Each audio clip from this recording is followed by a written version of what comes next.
Your complete lack of remorse, as demonstrated even today, is appalling. For the brutal murder of your own mother, this court sentences you to life in prison without the possibility of parole. No, you can't! On May 7, 2022, in Baltimore, Maryland, 15-year-old Hunter Shepard strangled his mother, Wendy Shepard, to death in their apartment on what should have been a peaceful Thanksgiving morning. The killing occurred during what neighbors described as another explosive argument between mother and son, this time sparked by Hunter's recent suspension from school for fighting. Police arrived at the scene at 8:47 a.m. to find Wendy Shepard unresponsive on the living room floor, with pronounced bruising around her neck and petechial hemorrhaging in her eyes, clear signs of manual strangulation. Hunter Shepard, still in his pajamas with his mother's blood on his hands and clothing, claimed he had discovered her unconscious and attempted to revive her, a story that would quickly unravel under the weight of evidence and his own contradictions. If you're enjoying this true crime analysis, please subscribe to our channel to stay updated on similar cases that examine the psychology behind family violence. Let us know in the comments where you're watching from and what aspects of criminal psychology interest you most. We're now continuing with the details of this tragic Thanksgiving morning crime. The apartment, located in a working-class neighborhood where the contrast between Baltimore's wealth and poverty was starkly visible just blocks away, showed signs of a violent struggle: an overturned coffee table, broken picture frames containing family photos, and a scattered breakfast that had barely been touched. In the small kitchen, a turkey sat partially thawed in the sink. Wendy had planned to prepare a modest Thanksgiving dinner for herself and her son, despite having worked a late shift at her second job the night before. Initial police interviews with neighbors revealed that shouting had begun around 7:15 a.m., with one neighbor reporting hearing a young male voice screaming, "You can't control me anymore," followed by a loud crash, and then, most disturbing of all, silence. The timeline reconstructed by investigators painted a grim picture of premeditation that would later become central to the prosecution's case against Hunter Shepard.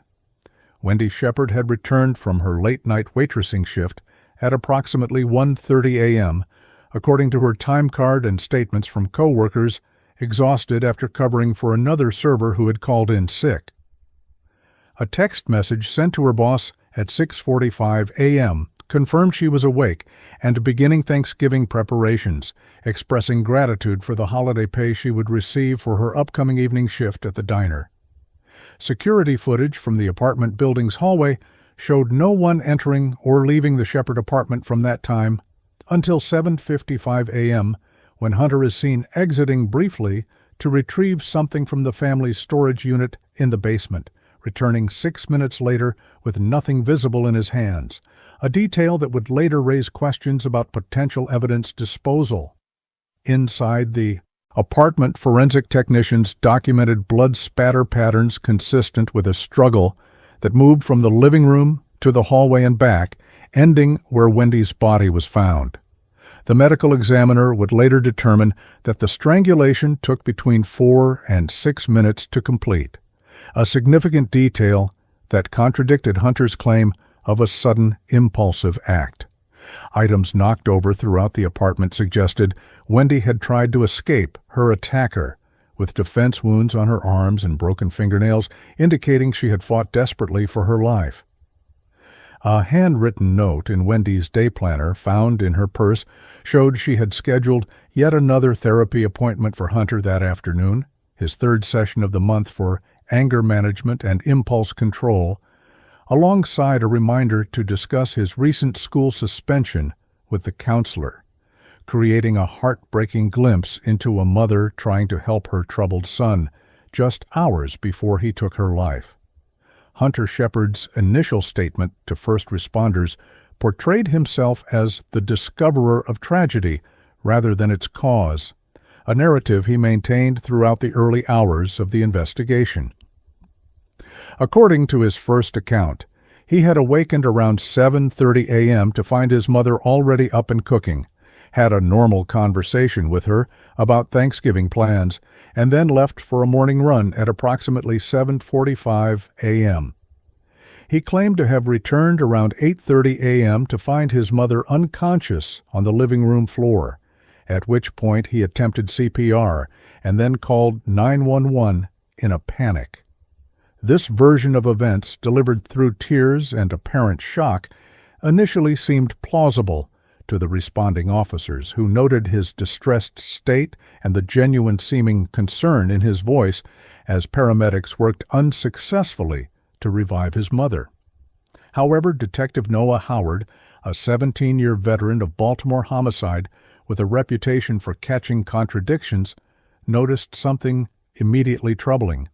Hunter's running shoes, which he claimed to have just removed after his return, were completely dry despite the steady rain that had been falling all morning in Baltimore. The Shepherd apartment told its own story beyond the obvious signs of struggle. It revealed the economic reality of a single mother working 2 exhausting jobs to provide for her son. Pictures on the walls showed a younger, smiling Wendy with her arm around a preteen Hunter at school events, beach trips, and baseball games, the timeline of these happy images stopping abruptly about 2 years earlier, suggesting a period when their relationship had begun to deteriorate.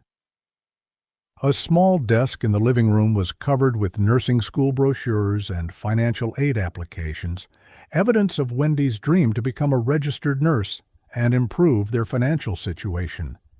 Bills neatly stacked on the counter, many stamped final notice, illustrated the financial tightrope Wendy walked each month, while a calendar on the refrigerator detailed her punishing work schedule, day shifts at an assisted living facility and evening shifts at a 24-hour diner, often working 16 hours straight several days a week. Hunter's room presented a stark contrast to the neat, if modest, appearance of the rest of the apartment. A teenager's space filled with gaming equipment, unwashed clothes, and walls decorated with posters of violent video games and aggressive music artists. A school suspension notice was crumpled in the trash can dated just 3 days earlier, citing physical altercation with another student resulting in injuries requiring medical attention. A notebook hidden between his mattress and box spring discovered during the subsequent search of the apartment contained disturbing entries dating back months, with passages expressing hatred toward his mother for trying to control every second of my life and forcing me into therapy like I'm some kind of psycho. The final entry, dated the night before the murder, contained just 7 chilling words: "Tomorrow, I'm finally going to be free." Thanksgiving, a day meant for gratitude and family, became instead the backdrop for a crime that would shock the Baltimore community and raise difficult questions about juvenile justice, mental health support, and the hidden struggles of single-parent households. As detectives sealed off the crime scene and neighbors gathered in shocked clusters outside the police tape, Hunter Shepherd was transported to the station for further questioning, still maintaining his innocence despite the growing evidence against him. The medical examiner, arriving to examine Wendy's body before transport to the morgue, made an initial determination that would later prove crucial. The bruising pattern on the neck is consistent with face-to-face strangulation. With the thumbs positioned over the trachea, this wasn't a momentary loss of control, but sustained pressure applied deliberately for several minutes. This preliminary finding contradicted the defense Hunter would eventually mount, that he had lashed out impulsively during an argument, and instead suggested a determined act carried through to completion despite his mother's desperate struggle. The rain continued to fall throughout that Thanksgiving day in Baltimore as investigators worked methodically through the apartment, documenting evidence and reconstructing the final moments of Wendy Shepherd's life.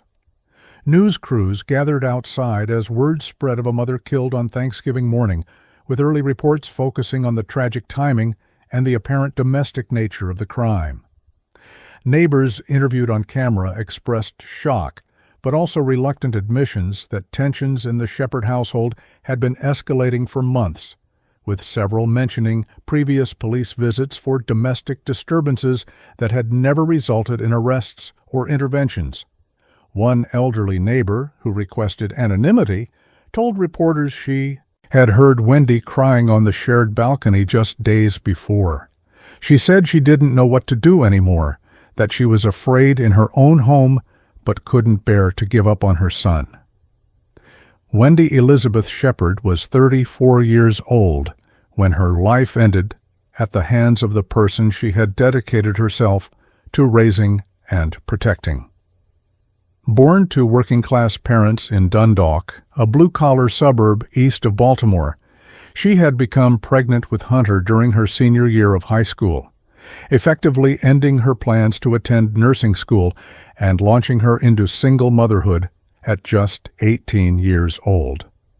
Hunter's father had abandoned Wendy upon learning of the pregnancy, leaving no financial support and no presence in their lives, a fact that Wendy had always been honest with Hunter about while never speaking bitterly of the man who had walked away from his responsibilities.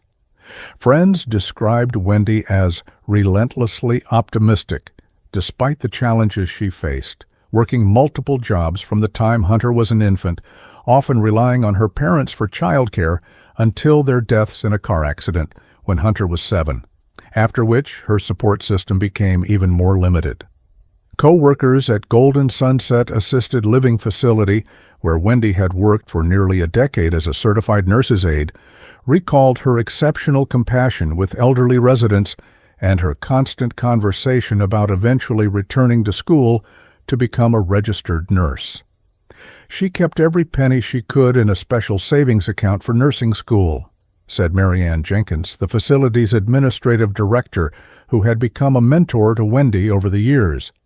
Wendy would often pick up extra shifts when other aides called in sick, working 12-hour days, caring for residents with dementia and physical disabilities, demonstrating a gentle patience that stood in stark contrast to the apparently turbulent relationship with her son at home. Her supervisor noted that despite the physically and emotionally demanding nature of her work, Wendy never complained, always arrived early for her shifts, and was taking online prerequisite courses during her lunch breaks in preparation for eventually applying to nursing programs. At Bayview Diner, where Wendy worked evening shifts 4 nights a week, including holidays, regular customers had established a small memorial of flowers and cards outside the entrance upon learning of her death.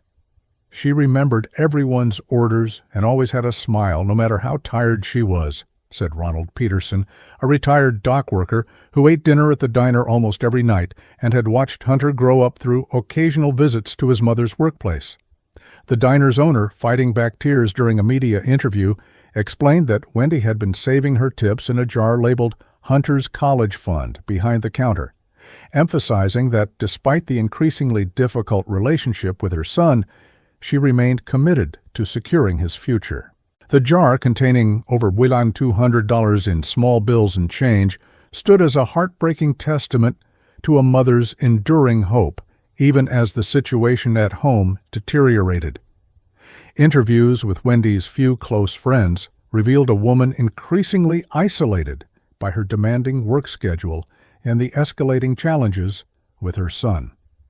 Lisa Morales, who had met Wendy in a single-parent support group when their children were in elementary school, described witnessing Wendy's gradual withdrawal from their friendship circle as Hunter's behavior problems intensified. She was embarrassed about the police being called to their apartment, about the calls from school, about the fact that she was forcing him into therapy, Lisa explained to investigators, providing text messages showing Wendy's growing fear and frustration. In one message sent just 2 weeks before her death, Wendy had written, "He put his fist through his bedroom wall last night when I took away his gaming privileges for skipping school. Sometimes I look at him and don't recognize the sweet little boy he used to be." The walls of the Shepherd apartment told the story of Hunter's childhood through photographs, capturing a seemingly happy little boy who excelled at Little League baseball and enjoyed fishing trips with his grandfather before the older man's death. Teachers from Hunter's elementary school described him as bright but sensitive, noting that he had struggled with the loss of his grandparents at age 7, but had received counseling through a school program that seemed to help him process his grief.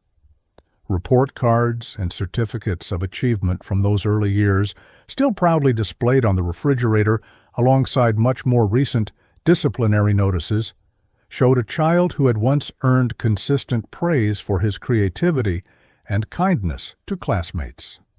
The stark contrast between these early accolades and the recent school suspension notices, therapist appointments, and police reports painted a picture of a troubled adolescence that had overtaken what appeared to have been a happy childhood. Wendy's journey into motherhood had been difficult, but embraced with determination, according to her high school friend Bethany Collins, who maintained contact primarily through social media in recent years. She gave up a scholarship to community college when she got pregnant, but never once did she make Hunter feel like he was a burden or a mistake, Bethany told detectives, sharing photos of a teenage Wendy proudly holding infant Hunter in her graduation cap and gown.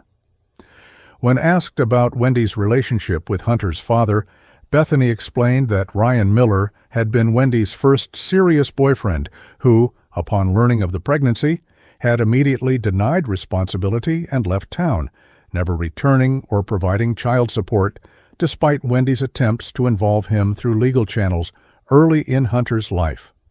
His absence had created financial hardship, but according to those who knew the family, Wendy had built a narrative for Hunter that focused on the strength of their two-person family rather than abandonment.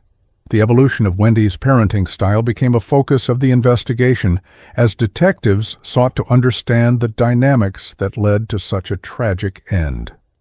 Interviews with school counselors revealed that Wendy had been proactive in seeking help when Hunter began showing signs of behavioral problems in middle school, initially participating enthusiastically in family therapy sessions and implementing recommended strategies at home. As a single mother with limited resources, she had accessed every free or sliding scale service available, maintaining a folder of resources, techniques, and notes from these sessions that investigators found in her bedroom desk. The organized, detailed nature of this folder, with highlighted passages in parenting books specifically about managing adolescent anger and building healthy boundaries, offered a glimpse into Wendy's dedicated efforts to address the growing problems with her son through education and professional support, rather than punishment alone. Despite working two physically demanding jobs, Wendy had maintained involvement in Hunter's education until recently, when his transition to high school coincided with an escalation in rebellious behavior that made parent-teacher conferences increasingly tense. His freshman year English teacher recalled Wendy arriving for a meeting straight from her shift at the assisted living facility, still in Scrubs, to discuss Hunter's failing grades and disruptive classroom behavior. She was exhausted but so determined to find solutions. She brought a notebook full of questions and took detailed notes on everything I suggested, the teacher remembered, adding that Wendy had teared up when saying she felt she was losing him despite her best efforts. This meeting had occurred just 2 months before Wendy's death, as Hunter's behavior continued its downward spiral despite her increasingly desperate attempts to intervene. The final weeks of Wendy Shepard's life were marked by escalating conflict at home and increasing concerns expressed to friends, co-workers, and her son's therapist. Text messages recovered from her phone showed she had reached out to Hunter's estranged paternal grandmother as a last resort, seeking any family connection that might help stabilize her son's behavior. "I know you've never been part of his life, but he's in serious trouble, and I'm running out of options," she had written just 9 days before her death, receiving no response. Her browser history revealed searches for residential treatment options for violent teens, how to handle teen son bigger than you, and, most tellingly, what to do when you're afraid of your child, indicating her growing fear and desperation in the final days of her life.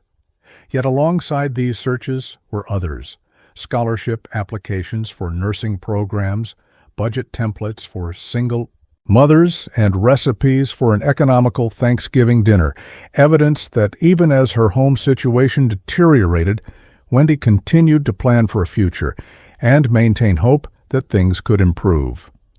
On the night before her death, surveillance footage from the Bayview Diner showed Wendy working her usual evening shift, smiling as she served customers despite what coworkers described as visible exhaustion and unusual quietness.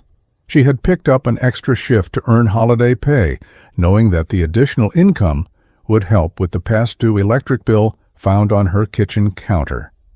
The diner's security cameras captured her last conversation with her manager at 12:47 a.m. as she clocked out, mentioning that she was looking forward to making Thanksgiving dinner for Hunter the next day, hoping that the holiday might provide a peaceful moment in their increasingly fractured relationship. "I bought his favorite pumpkin pie," she was heard saying, "even though we're fighting about his suspension. Maybe it'll be a fresh start for us." The tragedy of Wendy Shepard's life and death resonated deeply within the Baltimore community, particularly among single parents struggling with similar challenges of poverty, limited support systems, and raising troubled teens. Local news coverage in the days following her murder highlighted not only the horrific nature of her death, but also her years of sacrifice and determination as a single mother working multiple jobs while pursuing educational goals and addressing her son's escalating behavioral issues. A memorial fund established by her co-workers at both jobs raised enough money within 48 hours to cover her funeral expenses, with additional donations directed toward a scholarship for single parents pursuing nursing degrees, creating a legacy that honored Wendy's unfulfilled dream of becoming a registered nurse and helping others escape the cycle of poverty that had defined much of her own life. The 911 call came in at 8:37 a.m. on Thanksgiving morning, with Hunter Shepard's panicked voice telling the dispatcher, "My mom isn't breathing. I think she collapsed. Please send help." The recording, which would later be played in court, captured the teenager's seemingly desperate pleas and the sound of what appeared to be CPR compressions in the background, an audio performance that initially convinced the dispatcher and first responders of the caller's genuine distress. Patrol officers Kevin Maloney and Tasha Wilson arrived at the Shepard apartment 4 minutes later, finding the door slightly ajar and Hunter kneeling beside his mother's body on the living room floor. Performing chest compressions that the more experienced Officer Wilson immediately noted were ineffective and inconsistent with proper CPR technique. As paramedics rushed in to take over resuscitation efforts, Officer Maloney gently moved Hunter away from the scene, noticing both the teenager's tearful state and, more suspiciously, the dry condition of his running clothes despite his claim of having just returned from a rainy morning jog. The apartment, a modest two-bedroom unit in a building that straddled the boundary between Baltimore's working-class Hampton neighborhood and more affluent Roland Park, quickly filled with emergency personnel as it became apparent that Wendy Shepard could not be revived. Paramedic Jamal Foster, after attempting resuscitation for 20 minutes, officially pronounced Wendy dead at 9:02 a.m., noting in his report the obvious signs of strangulation and the fact that rigor mortis had already begun in her extremities, suggesting she had been dead significantly longer than the few minutes implied by Hunter's timeline. Officer Wilson, a 12-year veteran with specific training in domestic violence response, immediately secured the scene and separated Hunter from his mother's body, conducting a brief preliminary interview in the apartment's small kitchen while maintaining a calm, non-accusatory approach despite her growing suspicions.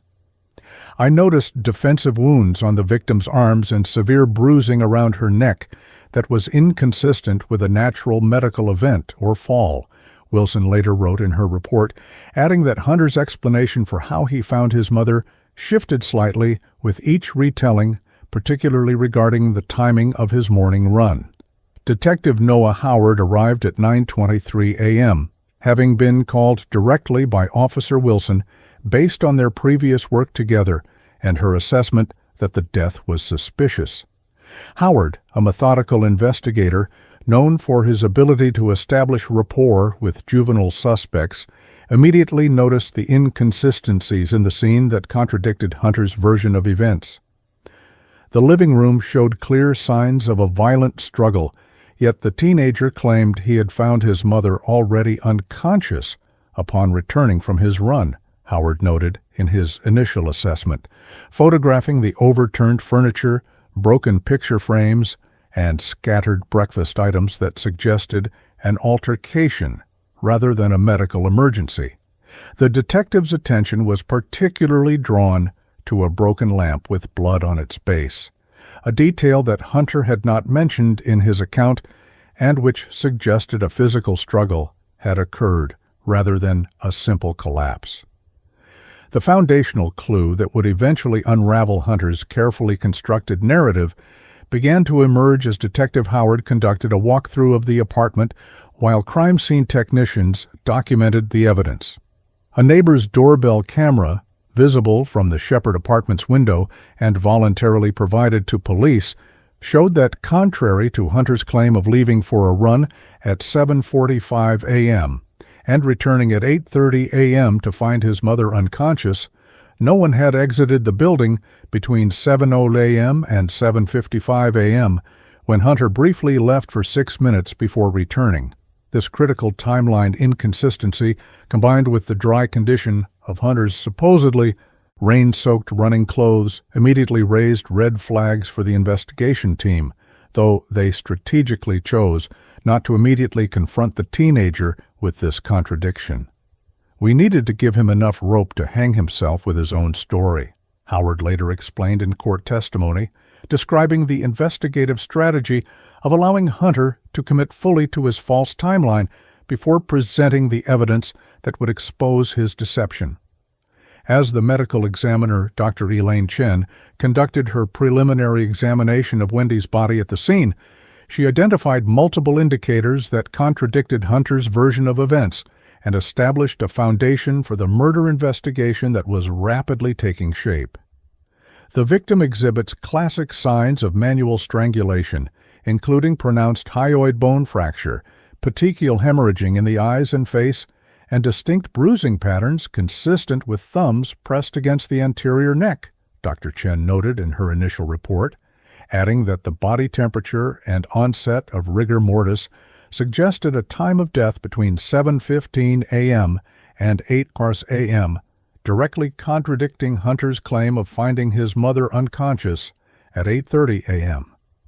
When Detective Howard inquired about the possibility of Wendy having collapsed from natural causes and then being found by her son, as he claimed, Dr. Chen definitively ruled out this scenario, pointing to the defensive wounds on Wendy's arms and the broken fingernails that indicated she had fought against her attacker.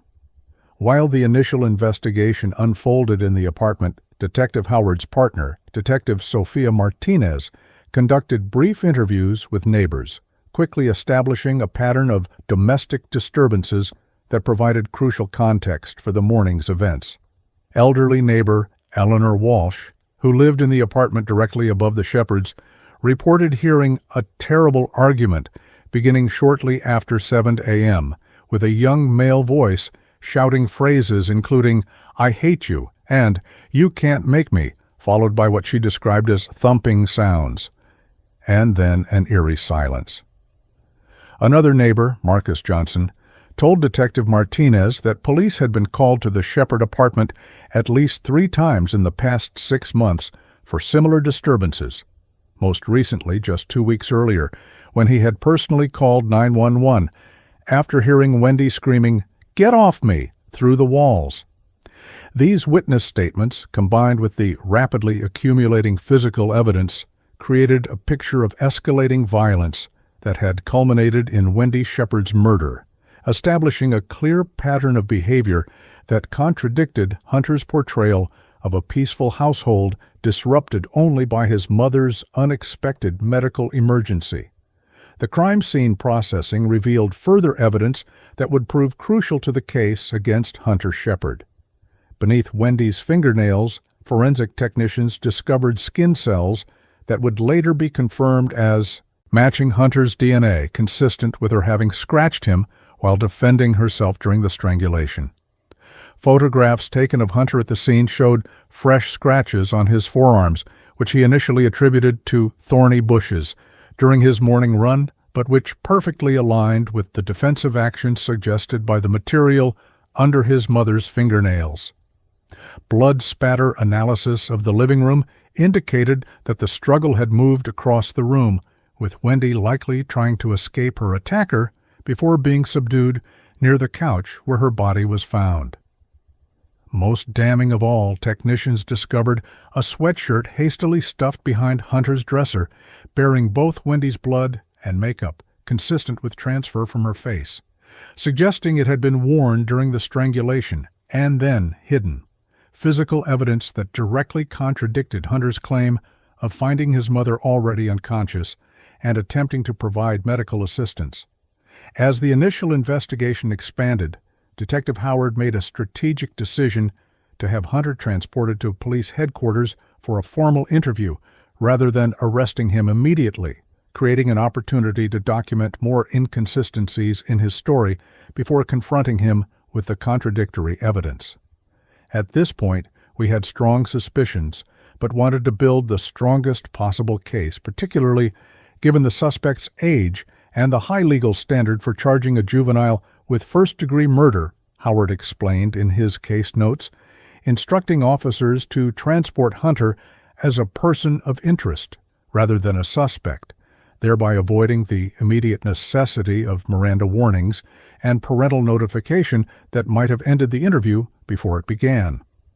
This decision, while later challenged by the defense as a deliberate end run around Hunter's rights, would be upheld by the court as proper procedure given the investigative stage and the fact that Hunter was not in custody or being formally interrogated during the initial transport. While the apartment was processed and Hunter was transported to headquarters, Detective Martinez focused on developing a profile of Wendy Shepherd through interviews with her employers and examination of her personal effects. Wendy's cell phone, recovered from her purse at the scene, contained text messages to Hunter sent the previous evening while she was at work, establishing that an argument about his school suspension was already brewing. "We need to talk about this suspension when I get home," she had written at 10:23 p.m., receiving a one-word response from Hunter: "Whatever." Her work schedule, documented in a planner found in her purse, showed she had been scheduled to work the evening shift at Bayview Diner on Thanksgiving Day, with a note indicating she planned to serve Thanksgiving lunch to Hunter before leaving for her shift. A therapy appointment for Hunter was also noted for 4 p.m. that day, with "discuss school," "fight," written and underlined multiple times, evidence of Wendy's ongoing efforts to address her son's behavioral issues through professional help, despite his apparent resistance. The breakthrough that definitively transformed the investigation from suspicious death to homicide case came when detectives executed a search warrant for Hunter's phone, recovered from his pocket during processing at headquarters. Text messages between Hunter and a friend named Tyler showed messages sent at 7:22 a.m. during the time he later claimed to be out running, complaining about his mother getting in my face again about the suspension, and stating ominously that "I'm so done with her controlling everything." Most damning was a message sent at 7:36 a.m., reading simply, "I did something bad," followed by no further communication, despite multiple confused responses from Tyler. This digital evidence, combined with the timeline established by the doorbell camera footage and the forensic findings from the apartment, created an irrefutable contradiction to Hunter's narrative of discovering his mother already unconscious upon returning from a run that evidence suggested never occurred. By early afternoon on Thanksgiving Day, as families across Baltimore gathered for holiday meals, the investigation into Wendy Shepard's death had definitively established the foundational elements of a homicide case against her 15-year-old son. The inconsistencies in Hunter's timeline had been methodically documented through physical evidence, witness statements, and digital forensics, creating a foundation for the interrogation that would ultimately break his carefully constructed story. Detective Howard, reviewing the accumulated evidence with the state's attorney's representative, who had been called in despite the holiday, made the decision to formally advise Hunter of his rights and proceed with a recorded interview, now classified as an interrogation of the prime suspect in his mother's murder. The inconsistencies in his timeline aren't just minor discrepancies, Howard noted in his pre-interview strategy discussion. They're deliberate fabrications designed to cover up premeditated murder, and they're about to completely fall apart. As Hunter Shepard sat in Interview Room B at Baltimore Police Headquarters, still maintaining the facade of a grieving son, Detective Noah Howard methodically assembled the case files that would dismantle the teenager's carefully constructed alibi. The detective, known for his particular skill in interviewing juvenile suspects, had deliberately chosen the room with the least intimidating atmosphere: comfortable chairs, water and snacks visible on the table, and walls painted a calm blue instead of the stark white of other interrogation rooms. Creating a non-threatening environment is essential when interviewing adolescents, Howard would later explain to the jury, as they're more likely to open up when they don't feel immediately accused or cornered. Despite this strategic approach, Howard had no illusions about the teenager across from him, having spent the past 3 hours reviewing evidence that painted a clear picture of premeditation and deception. The formal interview began at 1:17 p.m., with Detective Howard carefully establishing rapport before addressing any details of the morning's events, asking general questions about Hunter's school, his interests, and his relationship with his mother. This approach, standard in Howard's methodology, served multiple purposes: establishing a baseline for Hunter's speech patterns and body language, creating an impression of casual conversation rather than accusatory interrogation, and lulling the suspect into a false sense of security before introducing the critical timeline questions that would expose the contradictions in his story. Hunter, initially calm and seemingly cooperative, described himself as a pretty normal kid who sometimes argued with his mother like any teenager, a characterization that stood in stark contrast to the documented history of escalating violence and police calls to their apartment. As the detective slowly circled closer to the events of that morning, Hunter maintained consistent eye contact and showed minimal stress indicators, behaviors that Howard's training and experience told him were consistent with a rehearsed deception rather than genuine recollection. When asked to walk through the morning's timeline in detail, Hunter recounted the same story he had told first responders. He had awakened around 7:30 a.m., had a brief conversation with his mother about Thanksgiving plans, left for his usual morning run at approximately 7:45 a.m. despite the rain, and returned around 8:30 a.m. to find her unconscious on the living room floor. "I dropped everything and tried to help her," Hunter explained, his voice carefully modulated to convey distress without breaking down completely. "I remembered CPR from health class, so I started doing chest compressions and called 911 right away." As he spoke, Detective Howard noted the precision with which Hunter described finding his mother, details that remained consistent with each retelling, contrasted with the vagueness of his description of their morning interaction before he allegedly left for his run, a pattern consistent with someone who had rehearsed a discovery story but hadn't fully developed the preceding narrative.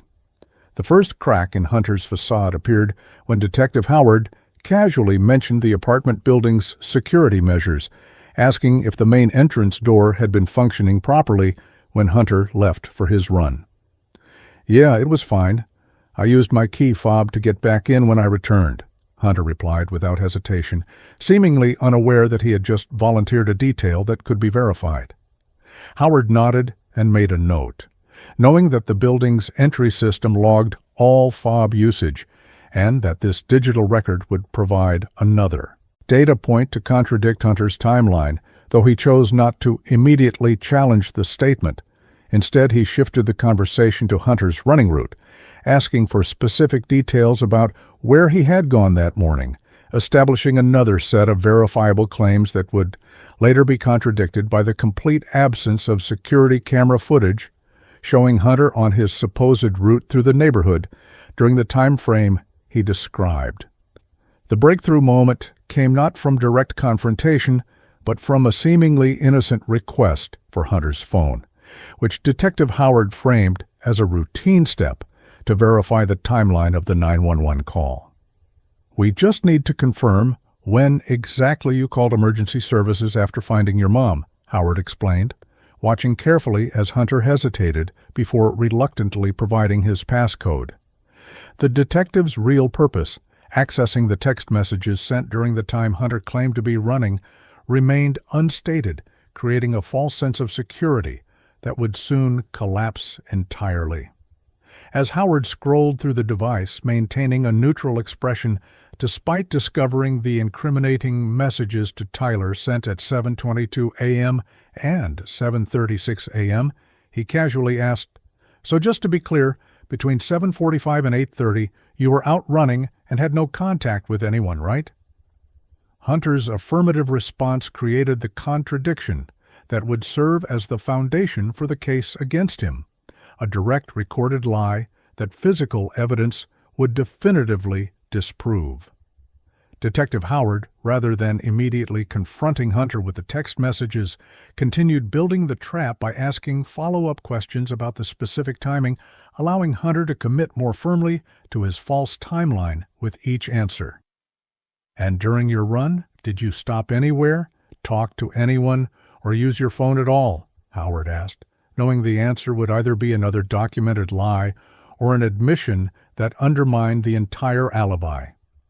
Hunter chose the former, stating confidently, "No, I just ran my usual route and came straight back home," unaware that his phone's geolocation data would later show it had never left the apartment building during his supposed 45-minute absence. The interview strategy shifted subtly as Detective Martinez entered the room carrying a file folder, a prearranged signal that the processing of digital evidence from Hunter's phone was complete.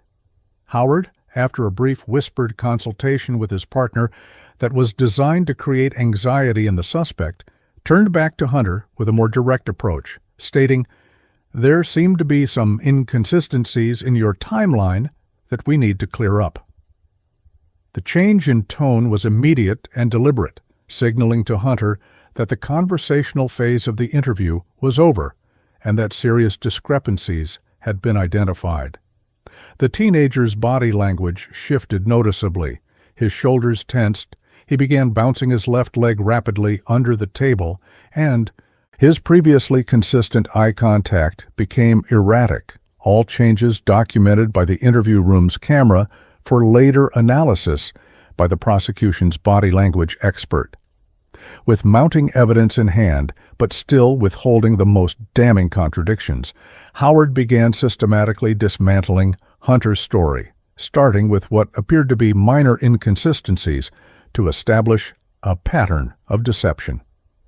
"You mentioned leaving for your run at 7:45, but the building's security system shows no one exiting through the main door between 7 and 7:55 a.m., he stated calmly, sliding a printout of the entry log across the table. Hunter, visibly startled by this concrete contradiction, quickly adjusted his story, claiming he might have the time wrong or may have used the building's side exit, a door that, as Howard well knew from the building manager, had been non-functional for months and was secured with an alarm that would have triggered had anyone attempted to use it. This pattern of confrontation with evidence followed by hasty revision of the timeline continued as Howard methodically introduced additional contradictions. The dry condition of Hunter's running clothes despite the steady rain, the geolocation data from his phone, placing him inside the apartment building during his supposed run, and finally the text messages to Tyler sent during the time he claimed to be outside. The definitive moment that transformed Hunter from a grieving son into the prime suspect came when Detective Howard deliberately changed his questioning strategy, moving from the timeline discrepancies to the physical evidence found in the apartment. "Hunter, we found your sweatshirt hidden behind your dresser," Howard stated, his tone matter-of-fact rather than accusatory, "and the lab has confirmed it has your mother's blood and makeup on it. Can you explain how that happened if you only found her after returning from your run?" The teenager froze momentarily, his rehearsed responses suddenly inadequate for this new line of questioning, before offering his first significant revision to his story. I tried to help her when I found her. I must have gotten blood on me then, and I changed clothes because I was upset." This critical admission that Hunter had changed clothes after his interaction with his mother opened the door for Howard to introduce the most damning piece of evidence they had uncovered. "The problem with that explanation," the detective continued, maintaining the same calm, conversational tone that had characterized the entire interview, "is that the blood pattern on the sweatshirt is consistent with someone wearing it during the struggle, not with someone providing medical assistance after the fact. And there's something else. The neighbor's doorbell camera shows you leaving the apartment briefly at 7:55 a.m., carrying something, then returning empty-handed 6 minutes later. What did you do with that item, Hunter?" The question hung in the air as Hunter's carefully constructed narrative began to crumble visibly, his breathing becoming rapid and shallow as he realized the extent of the evidence against him. For nearly a minute, he sat in silence, a period that would later be highlighted by the prosecution as the moment when Hunter Shepard recognized that his deception had failed completely. When he finally spoke, his response was not a denial but a deflection. "She was always controlling me, always forcing me into therapy like I was broken or something. Do you know what it's like to never be good enough?" This emotional outburst, while not a confession, represented the first significant deviation from his rehearsed story of discovering his mother unconscious, shifting the narrative toward the conflict that investigators already suspected had led to Wendy Shepard's death. As the interview progressed into its third hour, Detective Howard methodically presented additional evidence that contradicted Hunter's original timeline while strategically withholding certain key pieces to assess the truthfulness of any revised narrative the teenager might offer. The detective introduced the statements from neighbors who had heard arguments that morning, the school suspension notice found in Hunter's trash can, and the therapy appointment scheduled for that afternoon, creating a picture of ongoing conflict between mother and son that directly contradicted Hunter's initial portrayal of a harmonious relationship with only normal teenage disagreements. With each new piece of evidence, Hunter's denials became less emphatic and his explanations more convoluted, a pattern that Howard recognized from years of interviewing suspects as the gradual breakdown of a false narrative under the weight of irrefutable contradictions. The definitive shift from denial to admission came when Detective Howard received a text message during the interview, a strategically timed communication from the forensics team that had been examining the evidence collected from the apartment. "I've just been informed," Howard said after reading the message, watching Hunter's face intently, "that the lab has found your mother's skin cells under your fingernails, consistent with her trying to remove your hands from her neck during a strangulation." This statement, delivered without accusation but with the weight of scientific certainty, visibly shattered Hunter's remaining composure. The teenager's face, which had maintained a carefully controlled expression of grief throughout most of the interview, suddenly crumpled as the implications of this forensic evidence became clear. There was no innocent explanation for Wendy's skin being embedded under his nails that would be consistent with his story of finding her already unconscious.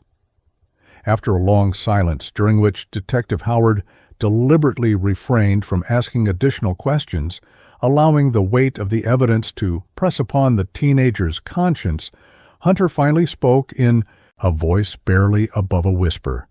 She wouldn't stop. She kept saying I had to go to therapy, that I couldn't keep getting in fights at school, that she was going to take away my gaming system until my behavior improved. This statement, while still not a direct confession, represented a significant pivot from his original narrative, introducing for the first time his perspective on the conflict that morning, rather than denying that one had occurred. Howard, recognizing the critical shift in the interview, maintained his methodical approach, asking open-ended questions about what happened next, rather than pushing for an immediate confession, allowing Hunter to reveal details at his own pace, while the recording equipment captured every word. Over the next 47 minutes, Hunter's story gradually transformed from his original claim of discovering his mother unconscious to a revised narrative of a heated argument that escalated to physical confrontation. She got in my face about the suspension, saying I was throwing away my future and that she wasn't working 2 jobs just to watch me become a dropout, Hunter explained, his voice alternating between anger and what appeared to be genuine distress. When she said she was canceling my gaming subscriptions until my grades improved, I don't know. I pushed her away from me, but she kept coming back, kept yelling. This description, while beginning to acknowledge the physical confrontation, still minimized Hunter's role and avoided directly addressing the strangulation that the medical evidence had conclusively established, creating a partial admission that Detective Howard recognized as a common intermediate step between complete denial and full confession. The final piece of the timeline puzzle came together when Detective Howard confronted Hunter with the evidence that definitively placed him inside the apartment during the entire period when Wendy Shepard was killed. "We know you never went for a run this morning, Hunter," Howard stated, no longer framing the contradiction as a possibility, but as an established fact. "The building's entry system shows no exits at the time you claimed. Your running clothes are completely dry despite the rain. Your phone's location data shows you never left the building, and you were texting with your friend Tyler at 7:22 and 7:36 a.m., times when you claimed to be running outside without your phone." This comprehensive dismantling of the alibi, presented all at once rather than piecemeal, left no room for further evasion or adjustment of the timeline, creating the moment of truth that Howard had been methodically building toward throughout the interview. Hunter Shepard, his fabricated timeline now completely exposed, slumped in his chair as the weight of accumulated evidence crushed his remaining resistance. "I didn't mean to kill her," he said finally, the first direct acknowledgement of his mother's death as something he had caused, rather than discovered. "We were arguing about the suspension and the therapy and how she was always trying to control me. She said I was turning into a monster and that she was afraid of me, her own son, and something just snapped inside me." This partial confession, while still minimizing premeditation and emphasizing a momentary loss of control, represented the breakthrough that would transform the case from circumstantial evidence to a prosecutable homicide, with the suspect's own statements acknowledging his role in the death. In the days following Hunter Shepard's partial confession, Detective Noah Howard and the Baltimore Homicide Unit methodically assembled a case that would prove not just that Hunter had killed his mother, but that the act had been the culmination of escalating violence and resentment, rather than a momentary loss of control. The inconsistencies in Hunter's timeline, his initial claim about finding his mother after returning from a run that evidence proved never happened, became the foundation upon which prosecutors would build their argument for premeditation and first-degree murder charges, despite the defendant's young age.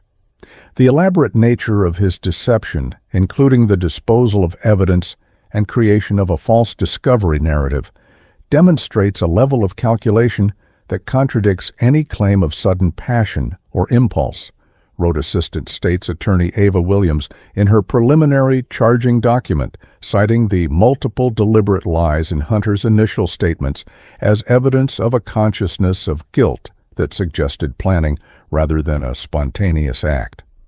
The forensic evidence collected from the Shepherd apartment told a story of prolonged struggle rather than sudden violence, supporting the prosecution's theory that Hunter had sufficient time to reconsider his actions, yet chose to continue applying deadly pressure to his mother's neck.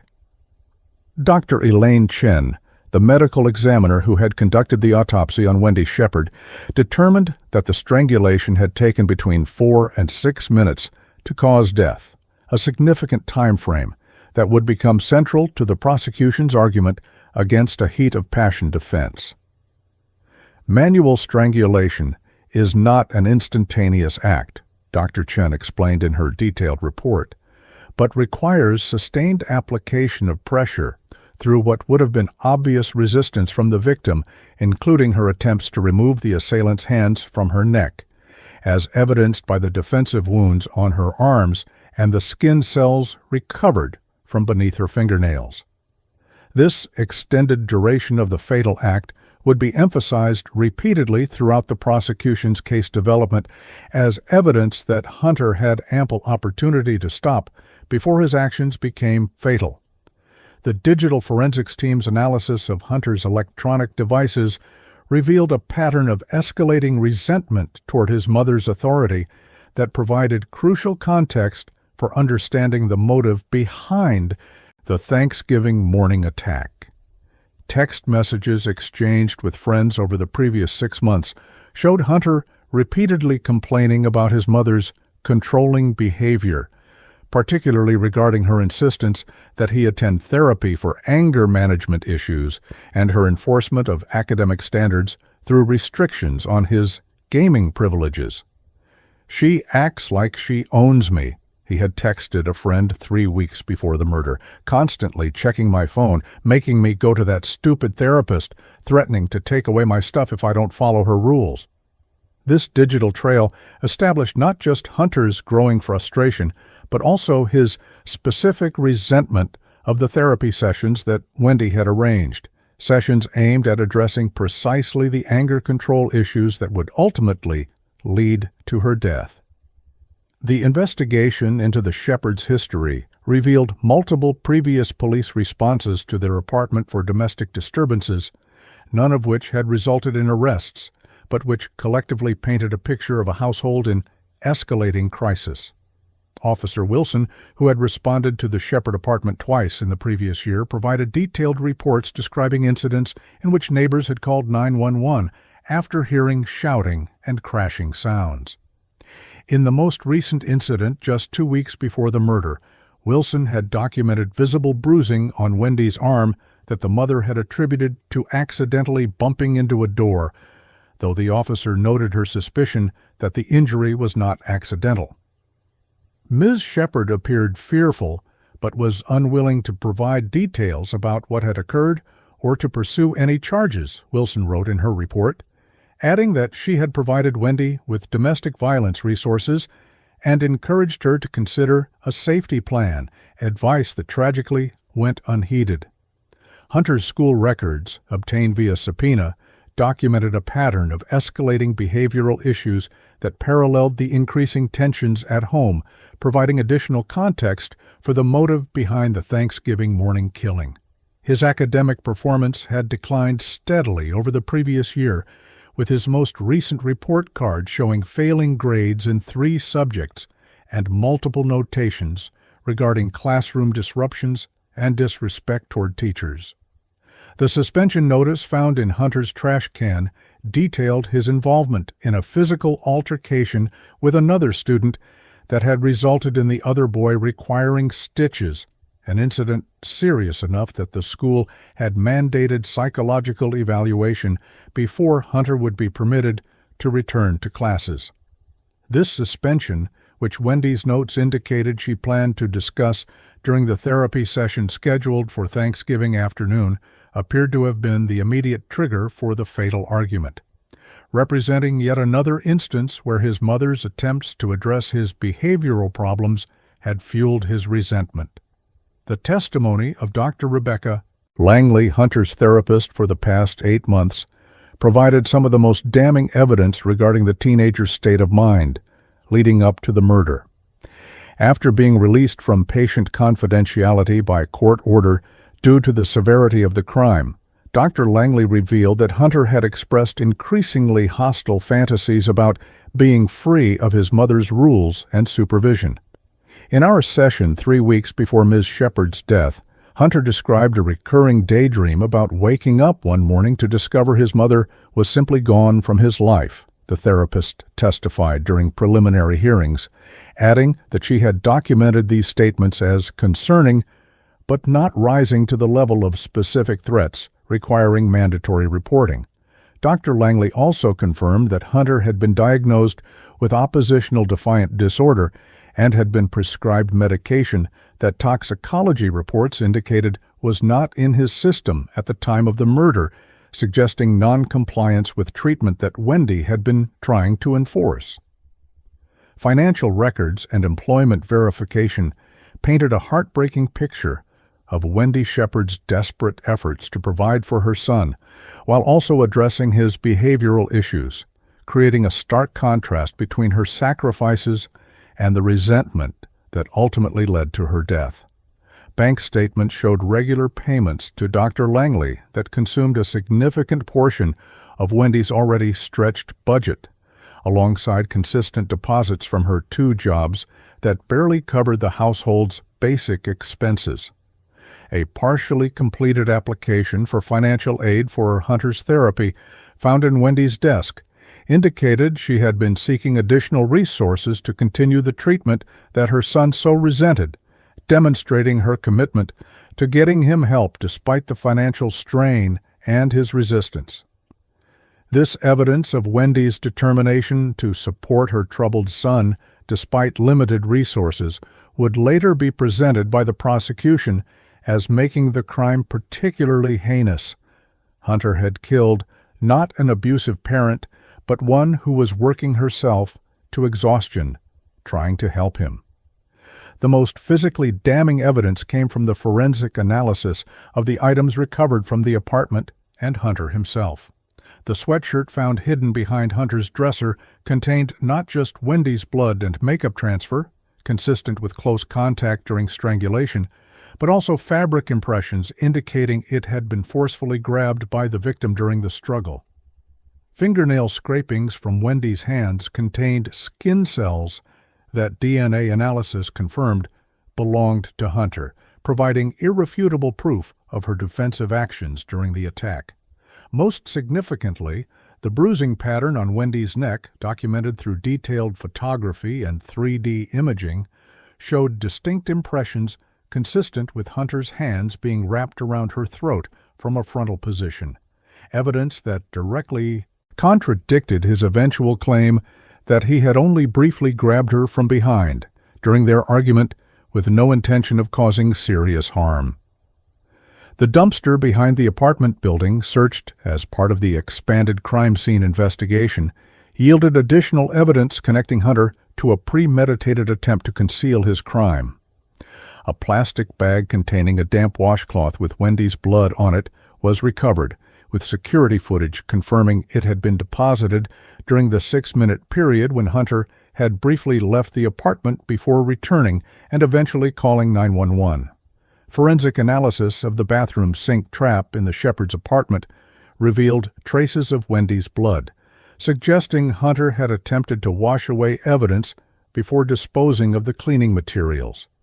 This discovery directly correlated with the previously unexplained 6-minute gap in Hunter's revised timeline, during which he had claimed to be just walking around the building trying to calm down after the argument with his mother, a claim now proven to be yet another deception covering deliberate evidence tampering.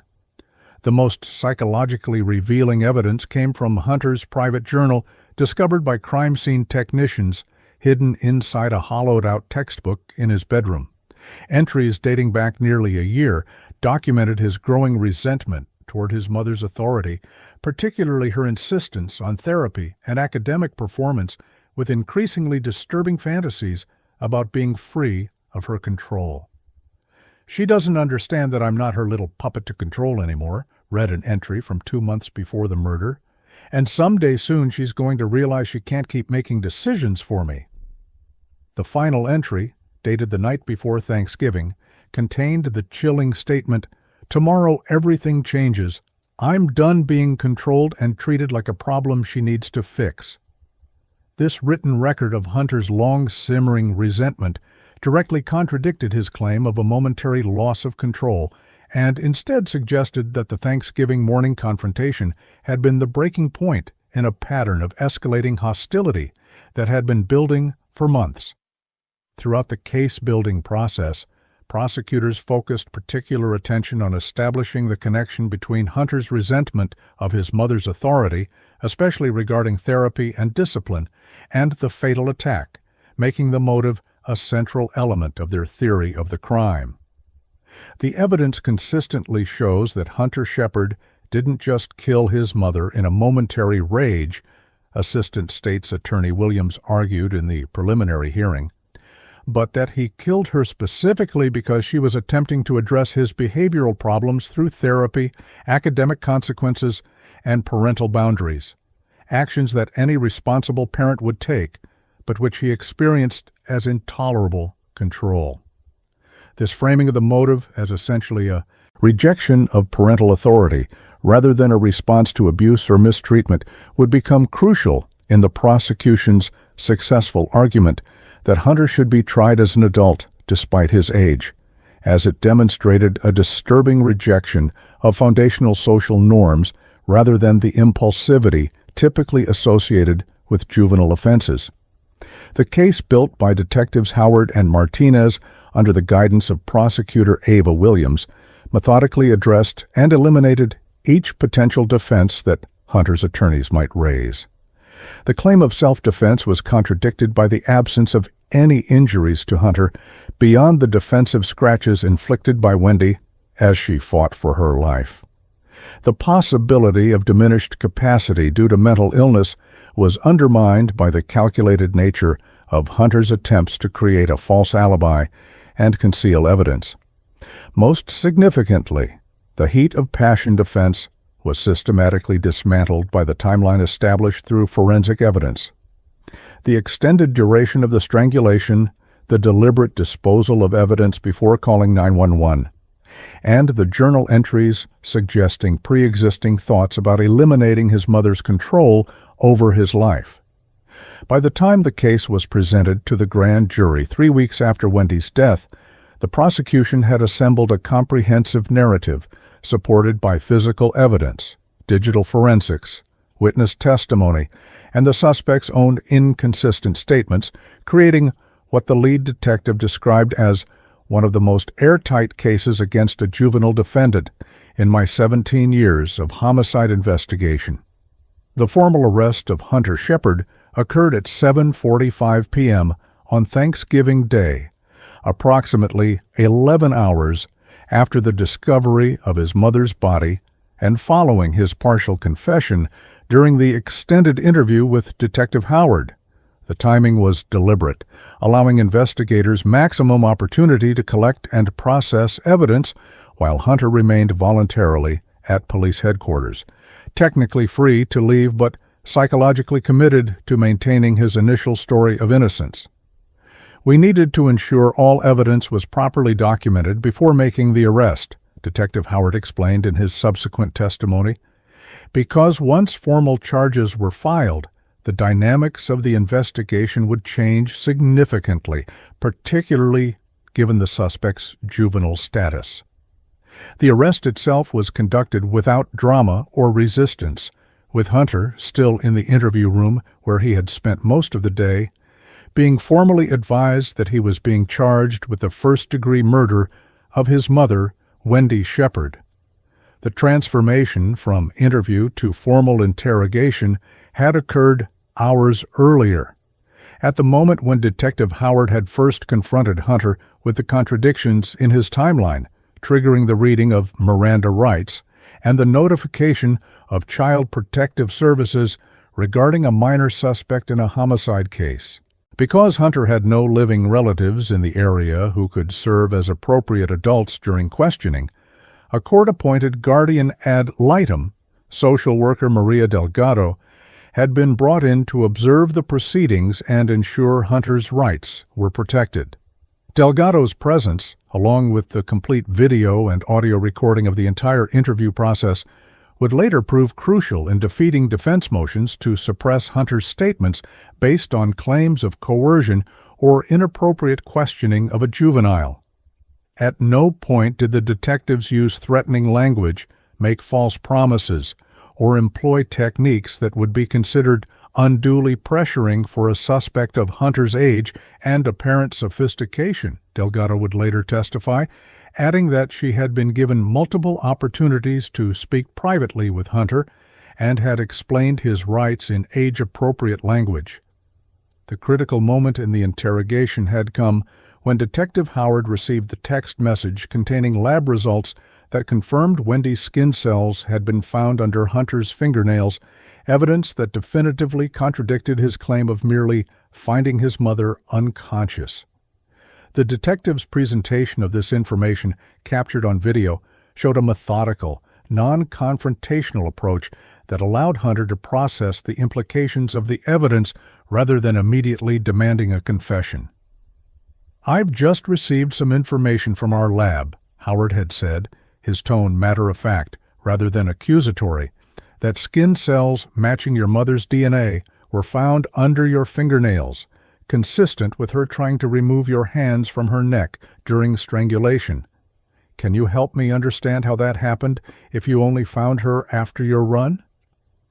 The video recording, which would later be played for the jury, captured Hunter's reaction in real time. His face visibly paled, his breathing became shallow, and he averted his eyes for the first time in the interview. For 27 seconds, he remained completely silent, a period that the prosecution would later characterize as the moment when Hunter realized his deception had failed completely and was calculating his next move. When he finally spoke, his voice was barely audible as he said, "She wouldn't stop yelling at me about the suspension." This statement, while not yet a direct confession, represented the first significant deviation from his discovery narrative and the beginning of his gradual admission of involvement in his mother's death. Detective Howard's interrogation strategy shifted subtly after this breakthrough, moving from challenging the factual inconsistencies in Hunter's story to exploring the emotional dynamics that had led to the fatal confrontation. "Tell me about how things have been between you and your mom recently," Howard prompted, creating space for Hunter to express the resentment that investigators already suspected had motivated the attack. This approach, designed to elicit a narrative rather than yes or no answers, proved effective as Hunter began describing his frustrations with what he characterized as his mother's controlling behavior, her insistence on therapy, her restrictions on his gaming privileges in response to poor grades, and most recently, her reaction to his school suspension for fighting. The psychological motive that emerged through Hunter's gradual admissions aligned perfectly with the evidence investigators had already uncovered in his text messages, journal entries, and statements from his therapist. "She was always trying to fix me like I was broken or something," Hunter explained, his initial defensive posture giving way to what appeared to be genuine emotion as he described his resentment of the therapy sessions Wendy had arranged. "Every time I got angry or stood up for myself, she would say it was proof I needed help and threaten more therapy or more restrictions." This narrative of feeling controlled and pathologized by his mother's attempts to address his behavioral issues provided the context for understanding the Thanksgiving morning confrontation not as an isolated incident, but as the breaking point in a pattern of escalating tension and resentment.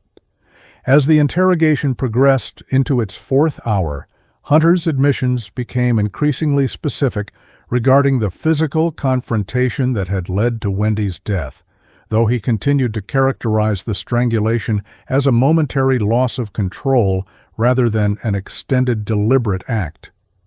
She got in my face about the suspension, saying I was throwing everything away and that she didn't work 2 jobs just to watch me become a dropout, Hunter recounted, his voice alternating between anger and what appeared to be genuine distress. When she said she was canceling my gaming subscriptions until my grades improved and that I had to start attending therapy twice a week, I don't know.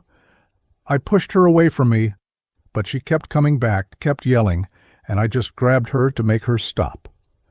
The critical breakthrough in establishing the extended nature of the strangulation came when Detective Martinez, who had joined the interrogation after reviewing the medical examiner's preliminary findings, asked directly about the duration of the physical contact. "Hunter, the medical evidence shows that your mother was strangled for at least 4 minutes," Martinez stated calmly but firmly, watching his reaction closely. "That's not a split-second decision or a momentary loss of control. What was going through your mind during those minutes?"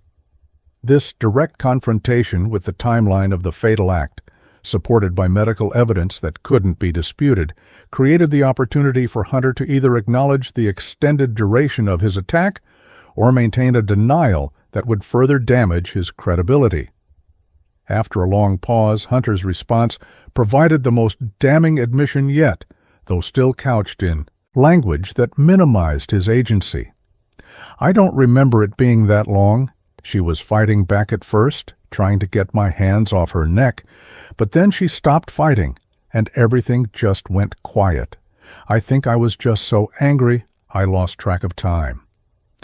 This acknowledgement of Wendy's defensive actions and the transition from resistance to unconsciousness directly corroborated the physical evidence while also establishing that Hunter had continued applying pressure even after his mother stopped resisting, a critical element in establishing the intent required for a first-degree murder charge rather than a lesser offense. The interrogation reached its most revealing moment when Detective Howard, building on Hunter's admission about the extended strangulation, asked about the moments immediately afterward, the critical period when Hunter had made decisions that demonstrated consciousness of guilt rather than shock or remorse. "After you realized your mom wasn't breathing anymore, what did you do next?" Howard asked, his tone still conversational rather than judgmental, creating space for Hunter to provide details that would further incriminate him while believing he was explaining mitigating circumstances. Hunter's response, delivered haltingly but with increasing detail as the psychological burden of deception began to lift, described actions that could only be interpreted as deliberate attempts to conceal evidence, washing blood from his hands, changing out of the sweatshirt that had been in direct contact with his mother during the strangulation, and disposing of the bloody washcloth in the dumpster behind the building. The most significant admission regarding the false alibi came when Howard asked directly about the fabricated running story. "Why did you tell us you had gone for a run and found your mom when you got back?" the detective asked, giving Hunter an opportunity to explain his thinking process rather than simply confronting him with the lie. Hunter's response revealed both calculation and an understanding that his actions required concealment. "I knew how it would look if I said what really happened. I thought if I said I found her after coming back from running, no one would think I had anything to do with it. I've seen enough crime shows to know how investigations work." This statement, particularly the reference to understanding how investigations work based on television crime shows, would later be highlighted by the prosecution as evidence of premeditation and deliberate deception rather than the panicked response of a traumatized teenager. Throughout the extended interrogation, detectives strategically introduced physical evidence that contradicted specific elements of Hunter's evolving narrative, creating a pattern of admission followed by confrontation with new contradictions that gradually eroded his attempts to minimize his culpability. When Hunter claimed the strangulation had been brief and impulsive, they introduced the medical examiner's timeline showing a prolonged application of force. When he suggested Wendy had been the aggressor in their physical confrontation, they presented photographs showing no defensive injuries on Hunter beyond the scratches Wendy had inflicted while fighting for her life. When he characterized their relationship as generally positive with only recent tensions, they showed him his own text messages and journal entries documenting months of escalating resentment and fantasies about being free from her control. The final phase of the interrogation focused on establishing the specific trigger for the Thanksgiving morning confrontation, the school suspension that had occurred the previous week, and Wendy's insistence that Hunter discuss it in his therapy session scheduled for that afternoon. "Let's talk about what happened last week at school," Detective Howard prompted, building a bridge between Hunter's established pattern of behavioral issues and the immediate context for the murder.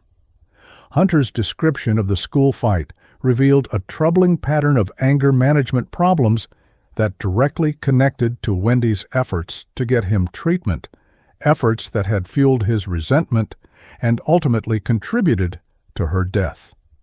"This kid was talking trash about me and I just lost it," Hunter explained, showing more animation when describing his justification for the fight than he had when discussing his mother's death. "I didn't even think. I just started hitting him, and I couldn't stop until the teachers pulled me off. Mom freaked out when she got called to the school, saying this was exactly why I needed therapy, and that I was becoming dangerous."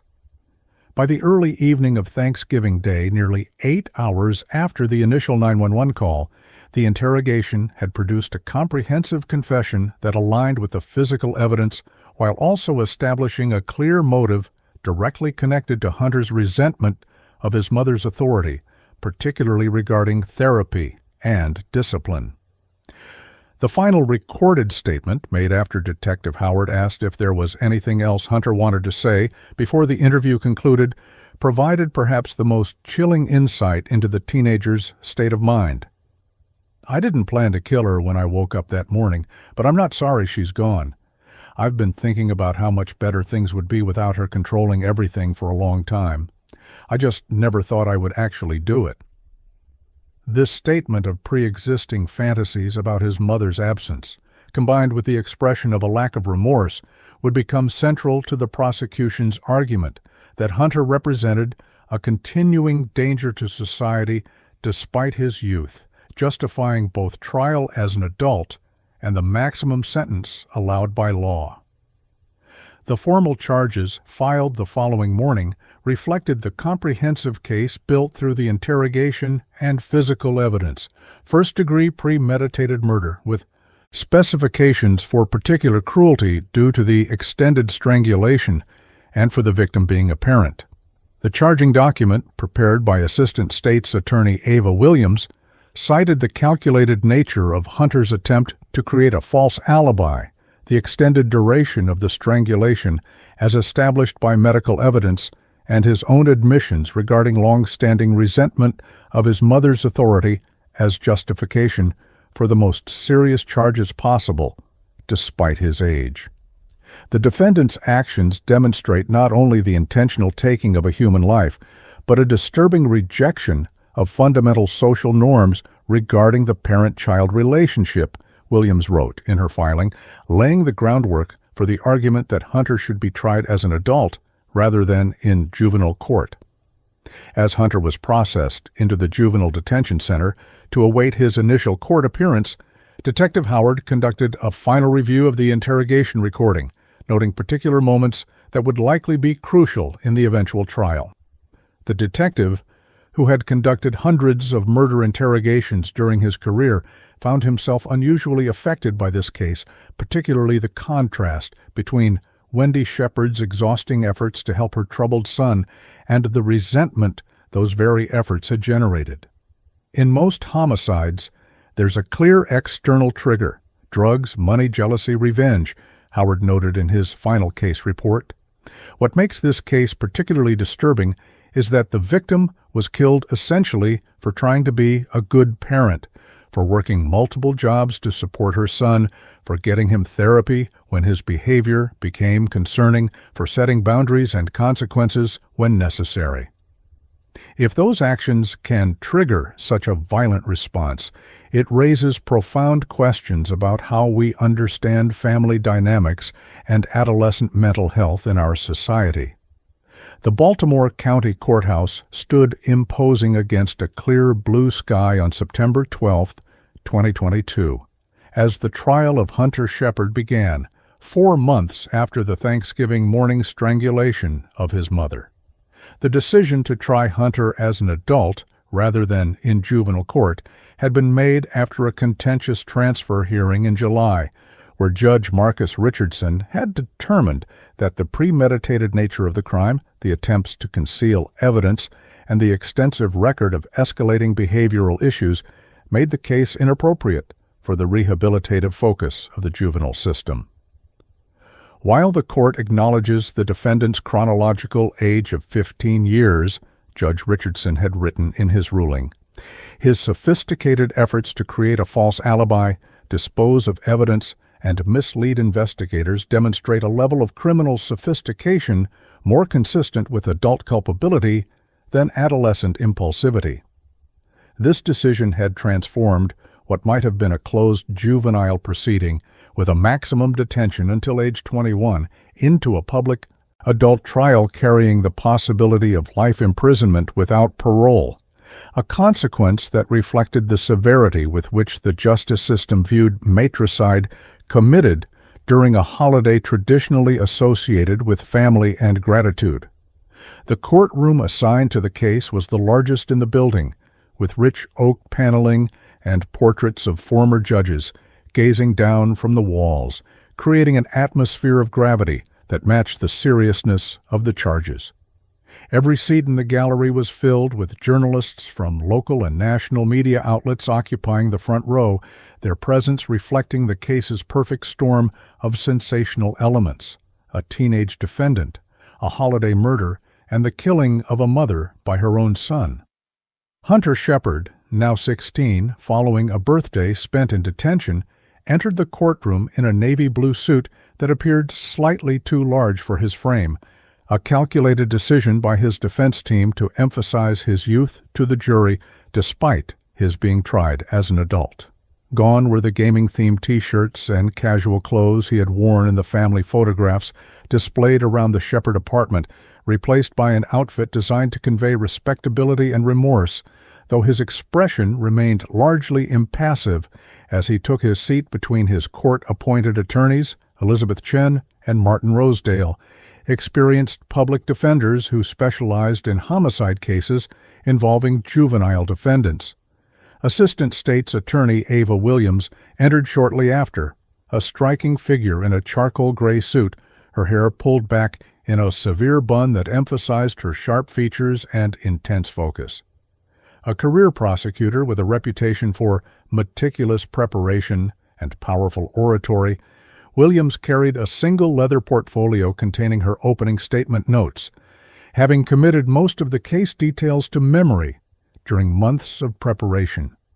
Behind her walked Detective Noah Howard, his service weapon replaced with a pen in his breast pocket for the duration of the trial, his presence serving as a visual reminder of the thorough investigation that had led to this moment.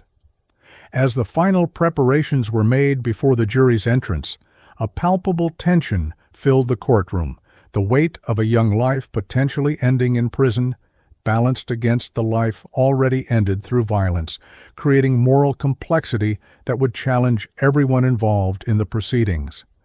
Judge Elaine Morgan, a 30-year veteran of the bench known for running efficient but fair trials, entered and immediately established the serious tone that would characterize the proceedings. This case involves allegations of the most serious nature, the taking of a human life, and it involves a defendant of unusual youth, she stated, after the formalities of calling the court to order.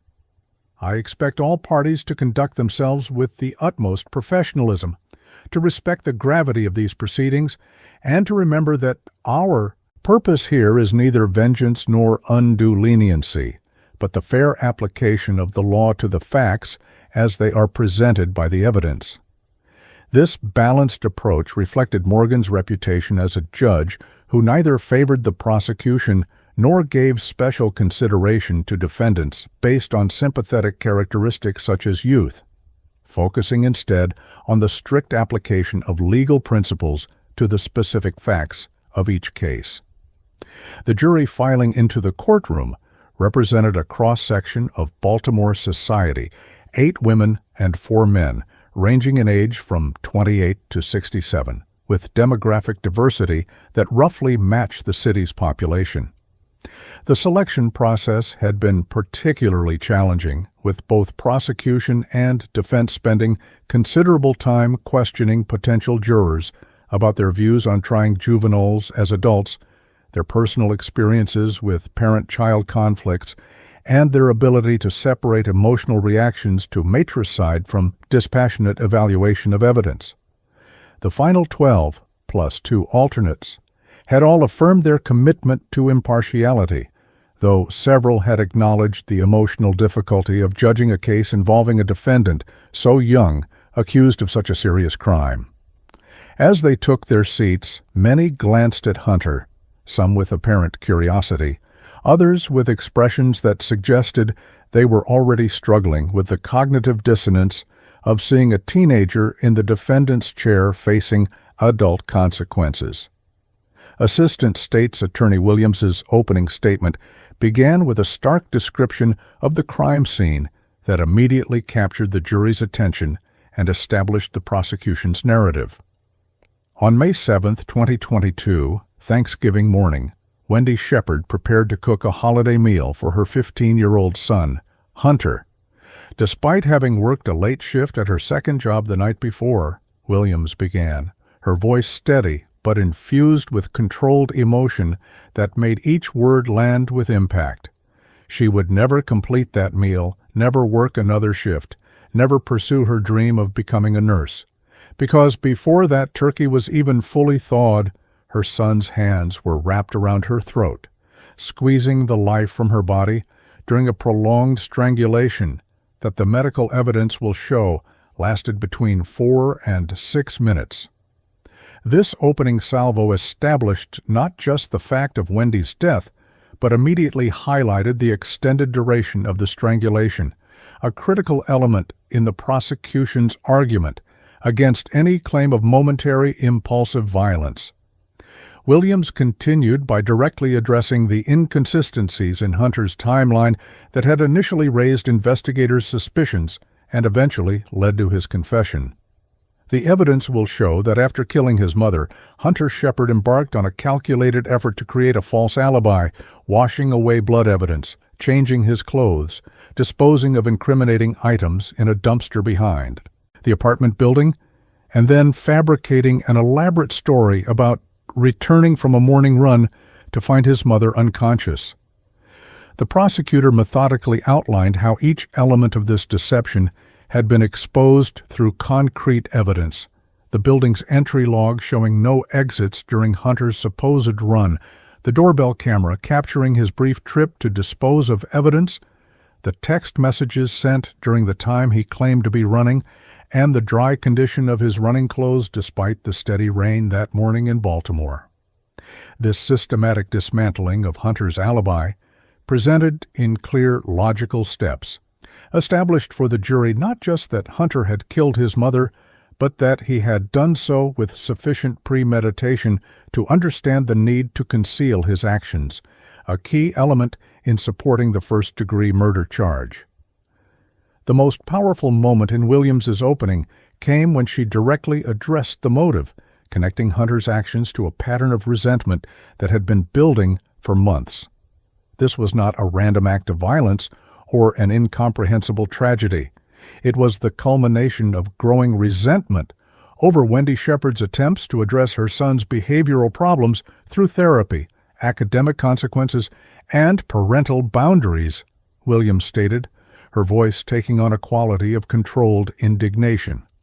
The evidence will show that Hunter Shepard killed his mother because she was trying to help him, because she insisted he attend therapy for his anger management issues, because she implemented consequences for his school suspension for fighting, because she was doing exactly what a responsible parent should do for a troubled child. This framing of the motive as essentially a rejection of appropriate parental authority, rather than a response to abuse or mistreatment, directly countered the narrative the defense would attempt to establish of a desperate teenager responding to excessive control or emotional abuse. Williams concluded her opening by directly addressing the elephant in the room, Hunter's youth and its relevance to the proceedings. The defendant's age is a fact, but it does not change other critical facts: that he deliberately strangled his mother for minutes while she fought for her life, that he carefully constructed a false alibi and disposed of evidence, and that his journal entries and text messages show months of fantasizing about being free from his mother's rules and oversight. The prosecutor's final words established the theme that would underpin the state's entire case. This is not a story about a child who made a mistake in a moment of passion. It is about a calculated act of violence, carried out by someone who, despite his youth, demonstrated the decision-making capacity and moral understanding of an adult when he chose to end his mother's life rather than accept her authority and help. Defense attorney Elizabeth Chen rose for her opening statement with a markedly different approach, beginning not with the crime itself, but with broader context about adolescent brain development and the unique pressures faced by Hunter in the months leading up to his mother's death. Science tells us that the teenage brain, particularly the prefrontal cortex responsible for impulse control and long-term decision-making, is not fully developed until the mid-20s, Chen began, establishing a foundation for arguing diminished capacity, despite Hunter being tried as an adult. What the prosecution has characterized as calculated premeditation, we will demonstrate was actually the desperate reaction of an overwhelmed adolescent with documented mental health issues who had reached his breaking point after years of feeling misunderstood and pathologized by his mother's approach to his behavioral problems. This framing sought to recontextualize the exact same evidence the prosecution had presented, not disputing the basic facts, but offering an alternative interpretation that might lead to a lesser charge such as second-degree murder or voluntary manslaughter. Chen continued by painting a different picture of the Shepard household, one where Wendy's efforts to help her son, while well-intentioned, had created an environment of constant criticism and control that had damaged Hunter's self-image and emotional stability. You will hear evidence that Wendy Shepard, though certainly hard-working and dedicated to providing financially for her son, approached his behavioral issues with a fundamental misconception that he was broken and needed to be fixed through therapy and punishment rather than understood and supported through a developmental stage.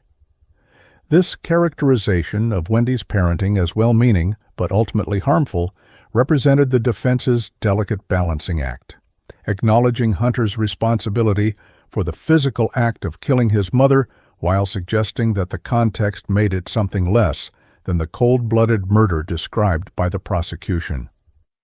The most compelling portion of Chen's opening came when she directly addressed the inconsistencies in Hunter's timeline that the prosecution had emphasized so heavily. Yes, Hunter Shepard lied about finding his mother unconscious after returning from a run. Yes, he attempted to conceal evidence of their physical confrontation. And yes, these actions demonstrate consciousness of guilt, Chen acknowledged, her directness seeming to surprise some jurors who had perhaps expected blanket denials. But these actions must be understood not as calculated adult decisions, but as the panic response of a terrified 15-year-old who had just experienced the most traumatic moment of his young life, a moment when an argument escalated to physical confrontation and then, in seconds rather than minutes, resulted in tragedy. This reframing attempted to transform the evidence of deception from proof of premeditation into evidence of adolescent fear and poor crisis. Decision-making, potentially moving the jury toward a lesser charge that acknowledged Hunter's responsibility while considering his developmental stage.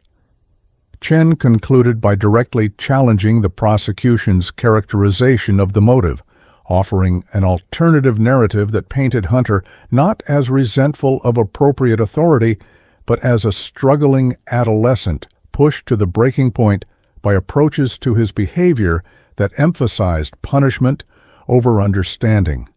The truth that will emerge during this trial is not that Hunter killed his mother because she was trying to help him, but because the help being forced upon him, therapy sessions where he was labeled as having anger issues, school suspensions that isolated him from peer support, and constant reminders that he was viewed as a problem to be solved, created an emotional pressure cooker in a mind not yet equipped with adult coping mechanisms.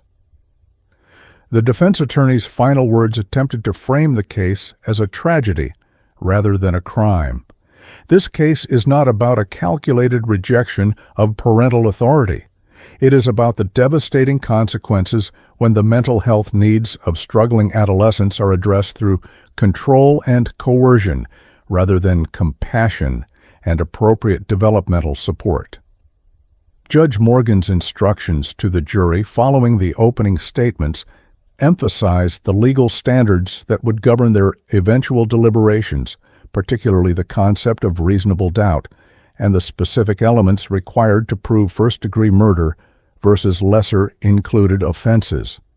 First-degree murder requires the state to prove beyond a reasonable doubt that the defendant caused the death of the victim, that the killing was deliberate, premeditated, and willful, and that there were no mitigating circumstances that would reduce the offense to a lesser charge, Morgan explained, her tone simultaneously accessible and authoritative.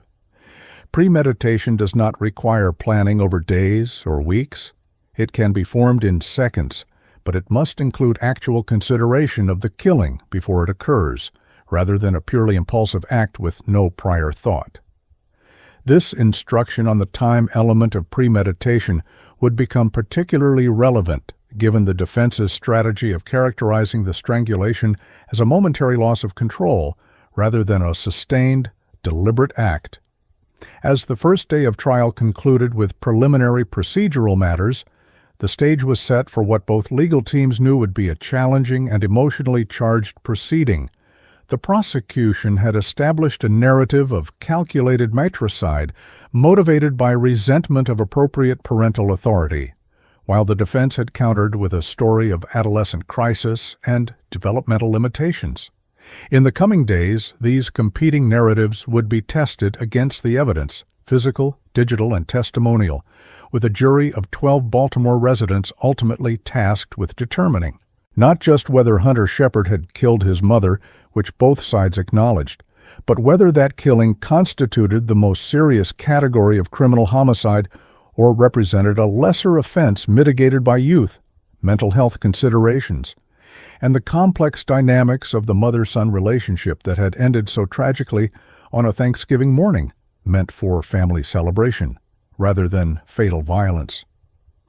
On the third day of trial, the courtroom fell silent as Dr. Elaine Chen, the Baltimore County medical examiner who had performed the autopsy on Wendy Shepard, took the stand as the prosecution's key expert witness. With 27 years of experience and board certifications in both forensic and anatomical pathology, Dr. Chen carried the gravitas needed to explain the complex medical evidence that would establish not just the cause of death, which was undisputed, but the crucial timeline and physical dynamics of the strangulation that would support the prosecution's theory of sustained, deliberate action rather than momentary impulse. Dressed in a conservative gray suit with her silver-streaked hair pulled back in a practical bun, Chen projected the competent, clinical demeanor of a scientist whose conclusions were based solely on observable physical evidence rather than emotional or subjective interpretations. As she settled into the witness chair, Assistant State's Attorney Williams approached with a series of enlarged autopsy photographs, requesting the judge's permission to display them for the jury despite their graphic nature, arguing that they were essential for understanding the medical testimony.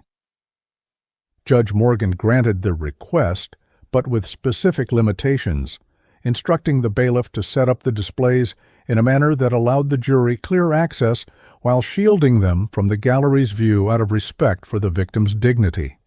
The first photograph displayed showed the distinctive bruising pattern around Wendy Shepard's neck, with Dr. Chen using a laser pointer to identify specific features that told the story of her final moments.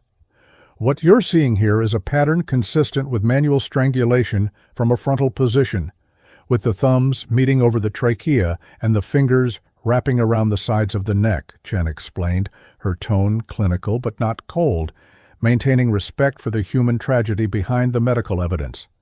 These darker areas indicate the points of maximum pressure, while these petechial hemorrhages, these tiny blood spots in the eyes and facial skin, are characteristic of death by asphyxiation, where blood flow is prevented from leaving the head, while pressure continues to pump blood into these areas. The most critical part of Dr. Chen's testimony addressed the duration of the strangulation, a key factor in establishing premeditation and intent that the defense had attempted to minimize in their opening statement. Based on multiple physiological indicators, including the depth and distribution of bruising, the extent of petechial hemorrhaging, and the fracture of the hyoid bone, I can state with medical certainty that continuous pressure was applied to Ms. Shepard's neck for a minimum of 4 minutes and possibly as long as 6 minutes before death occurred, Chen testified, directly contradicting the defense characterization of a brief, impulsive act. When Williams asked whether such duration could be consistent with a momentary loss of control, Chen's response was unequivocal. Absolutely not. Manual strangulation is not an instantaneous act. It requires sustained application of significant force through what would have been obvious resistance from the victim, followed by unconsciousness, and then continued pressure for an extended period until death occurs. The perpetrator would have felt the victim's struggle, seen her lose consciousness, and then made a deliberate decision to continue applying pressure well beyond the point of unconsciousness.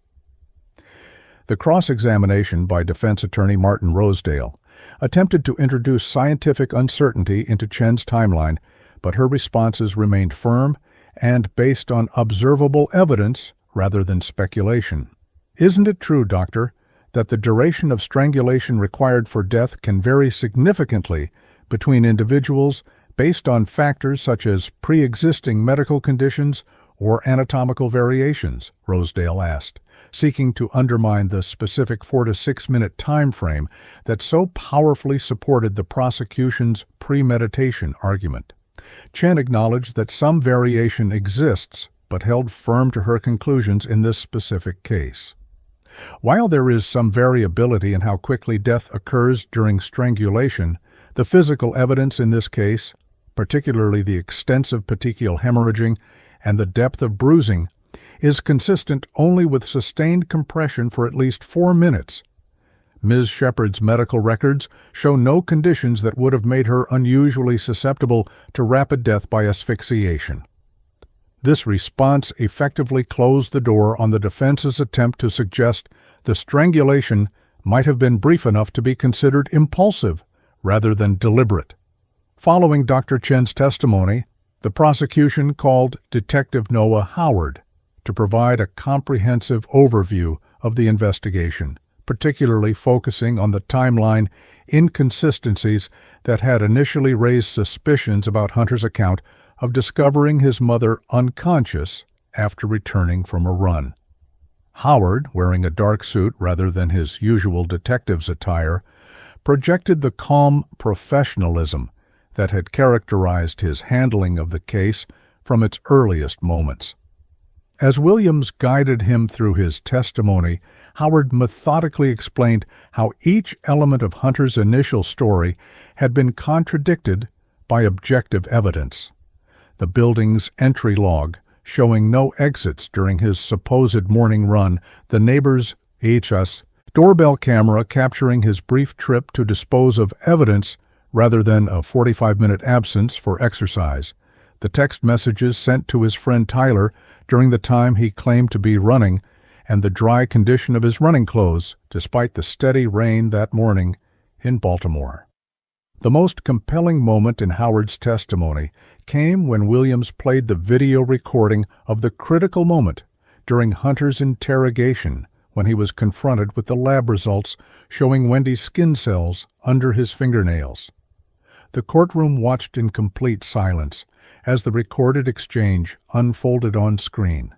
Howard calmly presenting the evidence, Hunter's visible physical reaction as he processed the implications, and then his first deviation from the discovery narrative with the telling statement, "She wouldn't stop yelling at me about the suspension." The detective explained the significance of this moment from an investigative perspective. This was the point where the suspect's carefully constructed false narrative began to collapse under the weight of physical evidence that couldn't be explained away by his story of finding his mother already unconscious. Howard's matter-of-fact characterization of Hunter's shifting story as carefully constructed rather than panicked reinforced the prosecution's portrayal of calculated deception rather than adolescent fear. Cross-examination by defense attorney Chen focused on challenging the characterization of the interrogation as fair and non-coercive given Hunter's age and the absence of a parent or guardian during the initial questioning. "Detective Howard, isn't it true that you questioned my client for several hours before formally reading him his Miranda rights or ensuring he had an appropriate adult present to protect his interests?" Chen asked, attempting to introduce procedural concerns that might undermine the admissibility of Hunter's statements. Howard's response was measured but firm. "When we began speaking with Hunter Shepard, he was being interviewed as a witness and potential family member of a victim, not as a suspect. As soon as inconsistencies in his story raised suspicions of his involvement, we immediately stopped the interview, advised him of his rights, and contacted Child Protective Services to provide an appropriate adult, given that his only parent was deceased." This explanation, delivered with professional confidence rather than defensiveness, effectively countered the implication of improper procedure while acknowledging the special considerations required when questioning a juvenile. The testimony that perhaps most powerfully established the prosecution's theory of motive came from Dr. Rebecca Langley, Hunter's therapist for the 8 months preceding Wendy's murder. Initially reluctant to testify due to concerns about patient confidentiality, Langley had been compelled by court order, given the severity of the crime and the direct relevance of the therapy sessions to establishing Hunter's state of mind prior to the killing. A slender woman in her early 50s with a compassionate demeanor that suggested why Wendy might have selected her as Hunter's therapist, Langley carefully balanced her ethical obligations as a mental health professional with her legal obligation to provide truthful testimony about matters directly relevant to the crime. "I want to be clear that I'm only discussing aspects of Hunter's therapy that have direct bearing on understanding the events of May 7th as ordered by the court," she began, establishing both her reluctance to violate therapeutic confidence and her commitment to providing accurate information. Williams guided Dr. Langley through a careful examination of Hunter's statements during therapy regarding his feelings toward his mother and her efforts to address his behavioral issues. In our sessions, Hunter consistently expressed resentment about being required to attend therapy, characterizing it as his mother trying to fix him rather than understand him. Langley testified, providing context for the motive the prosecution had outlined in their opening statement. He specifically objected to Wendy's framing of his anger issues as something pathological requiring treatment rather than as normal adolescent emotions, and he interpreted her enforcement of consequences for school behavior as attempts to control him rather than guide him. When asked whether Hunter had ever expressed fantasies about being free from his mother's oversight, Langley's answer proved particularly damaging to the defense's characterization of the killing as a spontaneous response to provocation. Approximately 3 weeks before Ms. Shepard's death, Hunter described a recurring daydream about waking up one morning to discover his mother was simply gone from his life, allowing him to live by his own rules without what he called her constant nagging and criticism. During cross-examination, Rosedale attempted to reframe Langley's testimony to support the defense narrative of a troubled adolescent who felt misunderstood, rather than a calculating killer. Dr. Langley, in your professional opinion, were Hunter's feelings of being controlled and misunderstood by his mother typical for adolescents his age, or did they represent something more concerning? Rosedale asked, seeking to normalize Hunter's resentment as a developmental phase rather than pathological hostility. Langley's response acknowledged the commonality of parent-teen conflict while distinguishing Hunter's case. While conflict between parents and teenagers over autonomy and rules is certainly normal, the intensity of Hunter's resentment and his persistent fantasies about his mother's absence were concerning enough that I documented them specifically in my notes and discussed them with Ms. Shepard, with Hunter's knowledge and permission, as potential warning signs that more intensive intervention might be needed. This qualified response validated the universality of adolescent parent conflict, while avoiding minimizing the specific warning signs that had been present in Hunter's case, ultimately strengthening rather than weakening the prosecution's argument about the seriousness of his hostility toward his mother's authority. One of the most emotionally impactful witnesses was Lisa Morales, Wendy's friend from a single-parents support group, who testified about conversations they had shared in the weeks leading up to the murder. Visibly emotional but composed, Morales described Wendy's increasing concerns about Hunter's behavior and her desperate attempts to find effective ways to address his anger issues and academic problems. She was trying everything she could think of: therapy, consequences, rewards for positive behavior, family activities to rebuild their connection, Morales testified, her voice occasionally breaking with emotion. But she told me she was starting to be afraid in her own home, especially after Hunter put his fist through his bedroom wall when she took away his gaming privileges for skipping school. When Williams asked whether Wendy had ever expressed feeling that she was being too controlling or harsh with Hunter, the characterization the defense had suggested, Morales's response directly contradicted this narrative. Quite the opposite. She constantly worried that she wasn't being strict enough, that she was failing him by working so many hours and not being more present. Her biggest fear was that without proper boundaries and help now, Hunter would end up in serious trouble as an adult. The prosecution's case reached its emotional peak with testimony from Marianne Jenkins, the administrative director at Golden Sunset Assisted Living Facility, who had been a mentor and friend to Wendy during her nearly decade-long employment there. Jenkins, a dignified woman in her 60s, who had taken personal leave to attend the entire trial, provided a humanizing portrait of Wendy that stood in stark contrast to the defense's implication that she had been controlling and critical of her son. Wendy was the most dedicated mother I've ever known, Jenkins testified, occasionally dabbing at tears with a tissue provided by the court clerk. She worked extra shifts whenever they were available, saved every penny she could for Hunter's future college expenses, and constantly sought advice about how to help him through his behavioral challenges while still building his self-esteem. Most powerfully, Jenkins recounted a conversation she had with Wendy just 3 days before her death, after Hunter's suspension from school. She was exhausted after working a double shift, but all she talked about was her concern for Hunter, saying, "I don't know what else to do to reach him, but I'll never give up trying. He's my whole world." The defense called several witnesses of their own, attempting to build a counter-narrative that would support their characterization of Hunter as a troubled adolescent pushed beyond his coping abilities rather than a calculating killer.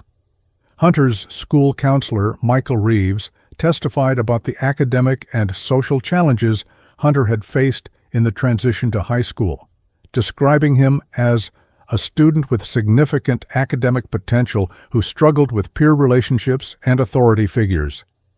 When asked by Rosedale whether Hunter's behavioral issues were unusual for his age group, Reeves provided context that the defense hoped would normalize Hunter's struggles. Many teenagers experience difficulty adjusting to high school's increased academic demands and complex social environment, particularly students like Hunter who have limited parental availability due to work schedules and few extended family supports. This testimony attempted to frame Hunter's problems as situational and developmental rather than indicative of the deeply rooted resentment and hostility described by the prosecution's witnesses. The most controversial witness called by the defense was Dr. Martin Kaufman, a child psychologist who had never treated Hunter but who had reviewed his records and the case materials to provide expert testimony on adolescent brain development and its implications for understanding the crime.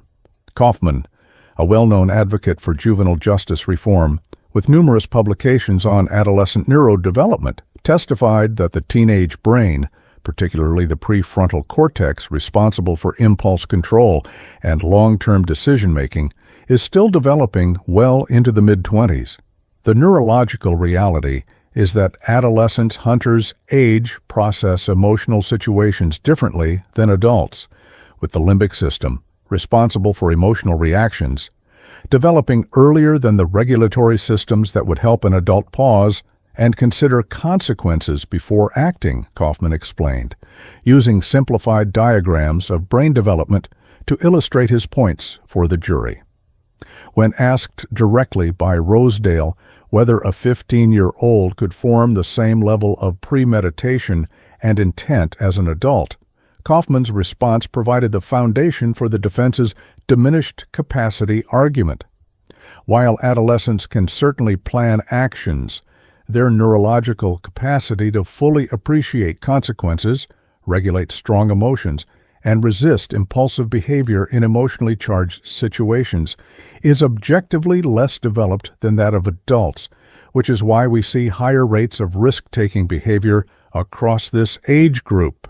Williams's cross-examination of Dr. Kaufman was among the most aggressive of the trial, challenging both his specific conclusions about Hunter and the broader applicability of neurodevelopmental research to legal standards of criminal responsibility.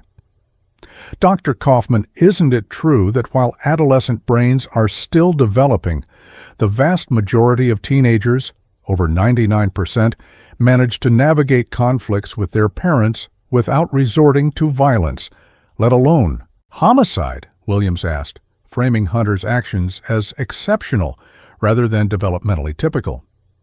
Kaufman acknowledged this statistical reality while attempting to maintain his core argument. Yes, that's correct, which is why we must consider additional factors beyond age alone, such as individual psychological profiles, trauma history, and environmental stressors when evaluating specific cases. Williams pressed further, asking whether the evidence of Hunter's deliberate creation of a false alibi and concealment of evidence contradicted the notion that he was acting purely on impulse, forcing Kaufman to concede that those specific behaviors do suggest a level of awareness and planning that goes beyond a purely impulsive reaction, though he maintained that this planning could still be influenced by developmental limitations in fully appreciating long-term consequences. The final and potentially most influential testimony came from Dr. Samuel Washington, a forensic psychologist who had conducted a court-ordered evaluation of Hunter following his arrest.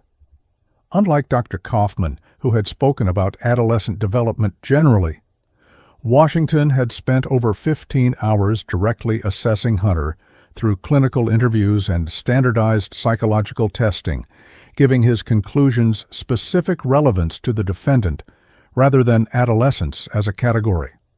Washington, an imposing figure with a methodical speaking style that reflected his dual training in both clinical psychology and law, testified that while Hunter displayed some characteristics typical of his developmental stage, his psychological profile also contained concerning elements that distinguished his case from normal adolescent rebellion or poor impulse control.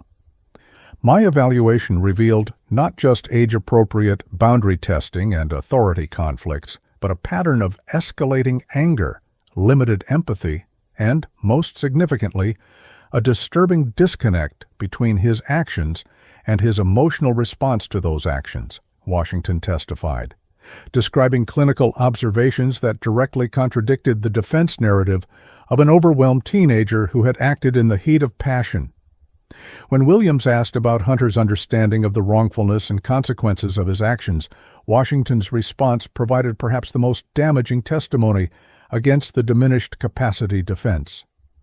During our clinical interviews, Hunter demonstrated a clear understanding of both the moral wrongfulness of killing and the legal consequences of murder. This was not a case of developmental limitations in comprehending the significance of his actions.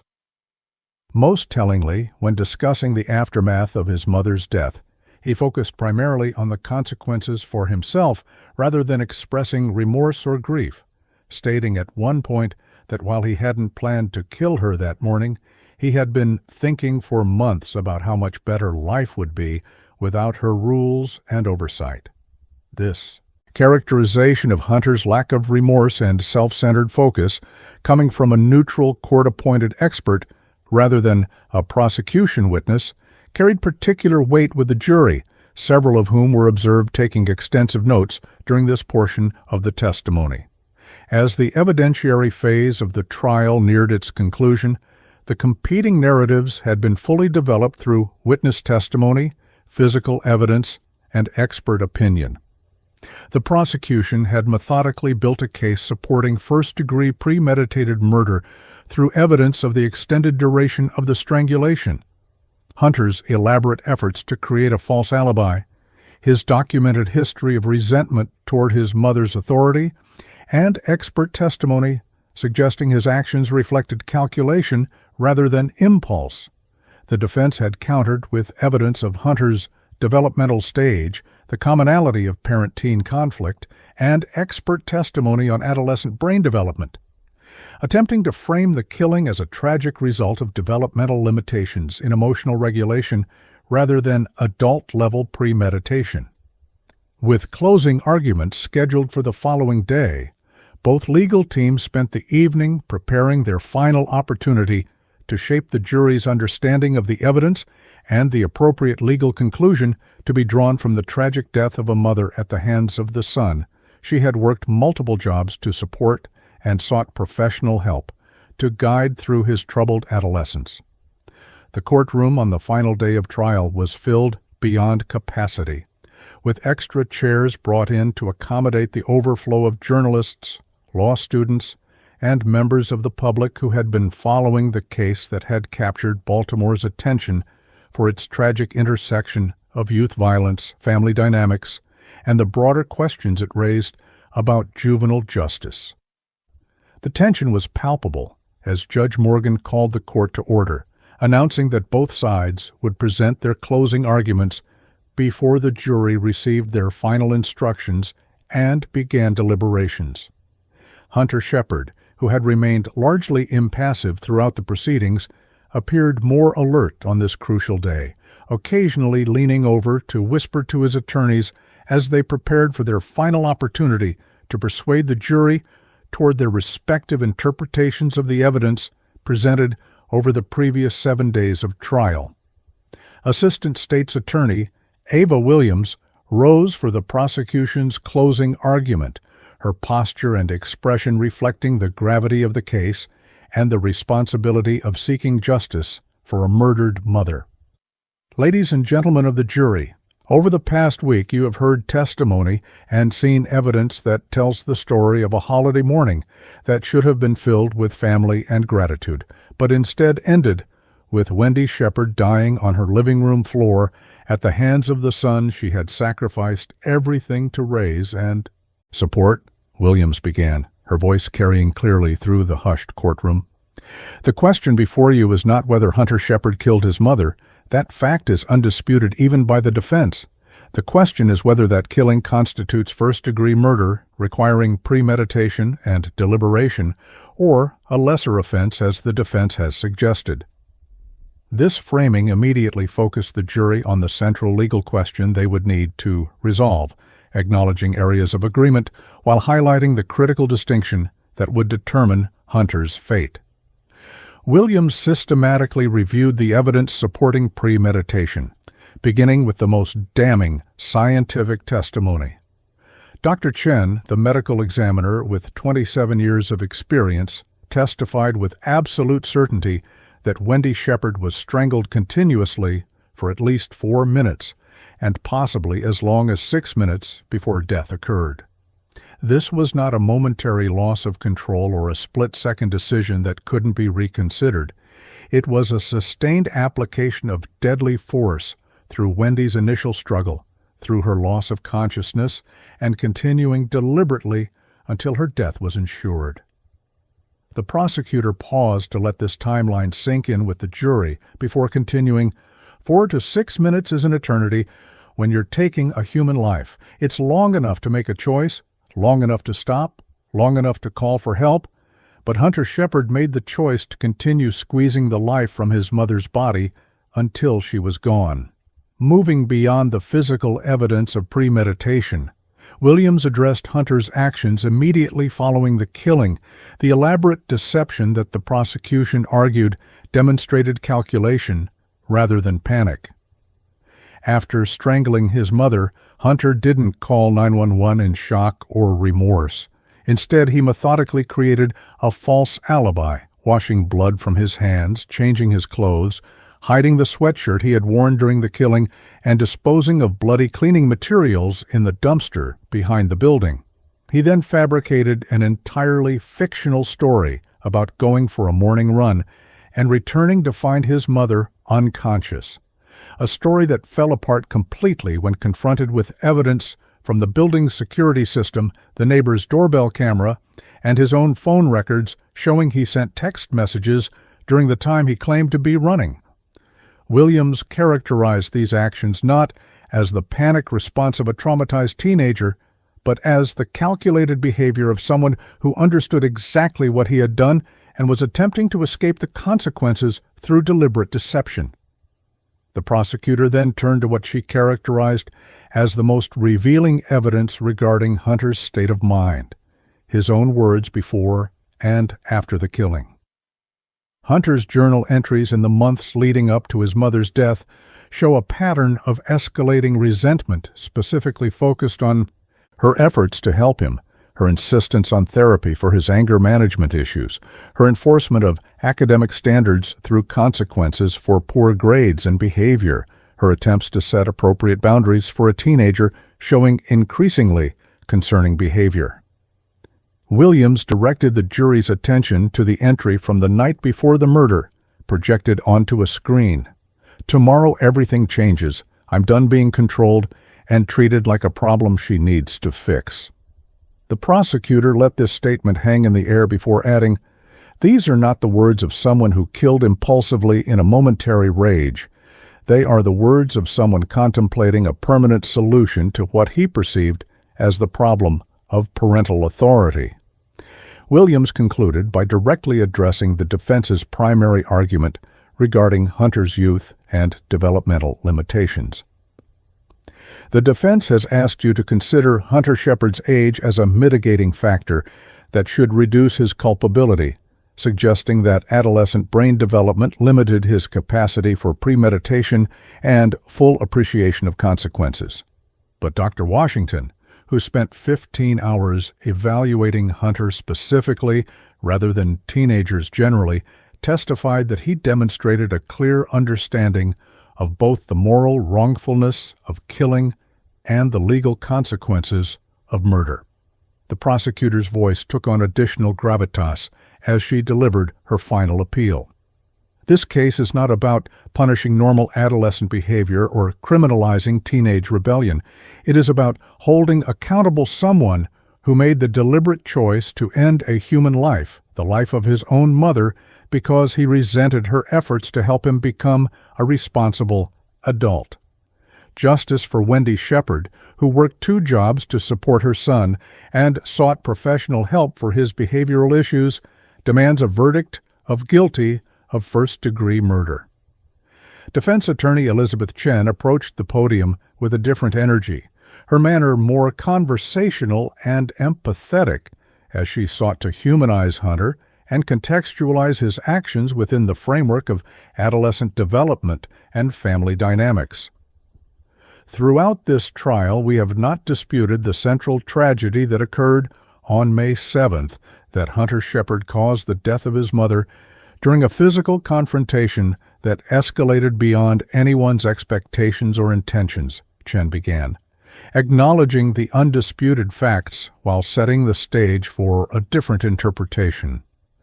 What we ask you to consider carefully is not whether Hunter is responsible for his mother's death, he is, but whether that responsibility rises to the level of premeditated first-degree murder or whether it represents a lesser offense that more accurately reflects the reality of adolescent decision-making, emotional regulation, and the complex dynamics that led to this tragic outcome. Chen directly challenged the prosecution's characterization of the strangulation's duration as definitive proof of premeditation. The prosecution has emphasized Dr. Chen's testimony about the 4 to 6 minute timeline as if time alone equals premeditation, but this argument fails to account for the reality of how adolescents experience emotional crises.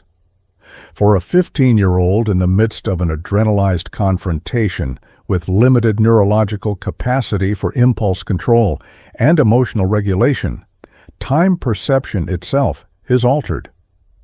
The defense attorney referenced Dr. Kaufman's testimony about adolescent brain development, reminding the jury that the very parts of the brain responsible for stopping an action once begun, for recognizing when enough is enough, for pulling back from the edge of disaster, are precisely the areas still developing in teenage brains. This biological reality doesn't excuse Hunter's actions, but it does provide essential context for understanding them as different from an adult, making the same choices with a fully developed prefrontal cortex.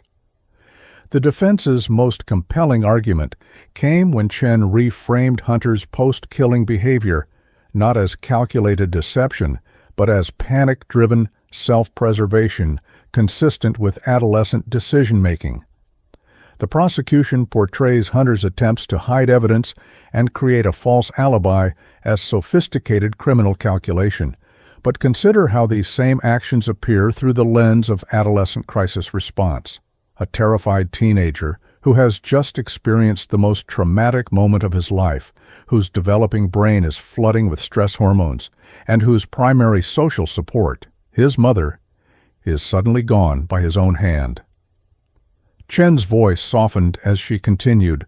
What the prosecution calls elaborate deception, developmental psychology recognizes as a fear response consistent with the limitations of adolescent crisis management, not calculation, but panic, not premeditation, but primitive self-preservation in a mind not yet equipped with adult coping mechanisms.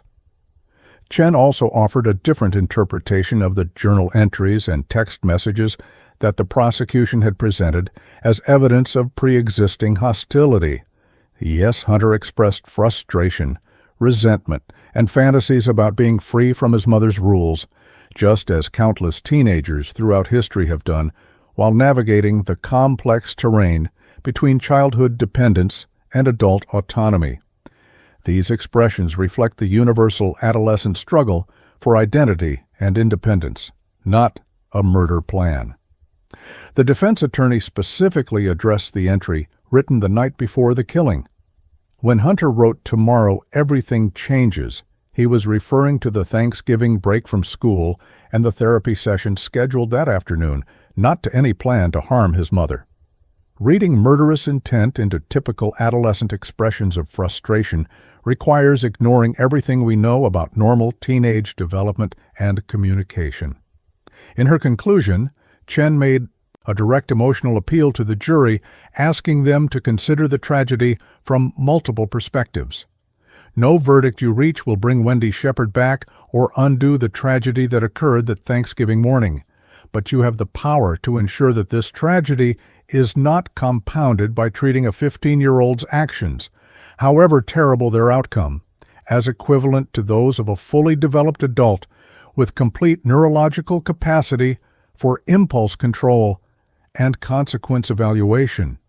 The defense attorney's final words framed their requested verdict of voluntary manslaughter or second-degree murder as both legally appropriate and morally just. Justice requires punishment proportional to both the harm caused and the capacity of the person causing that harm.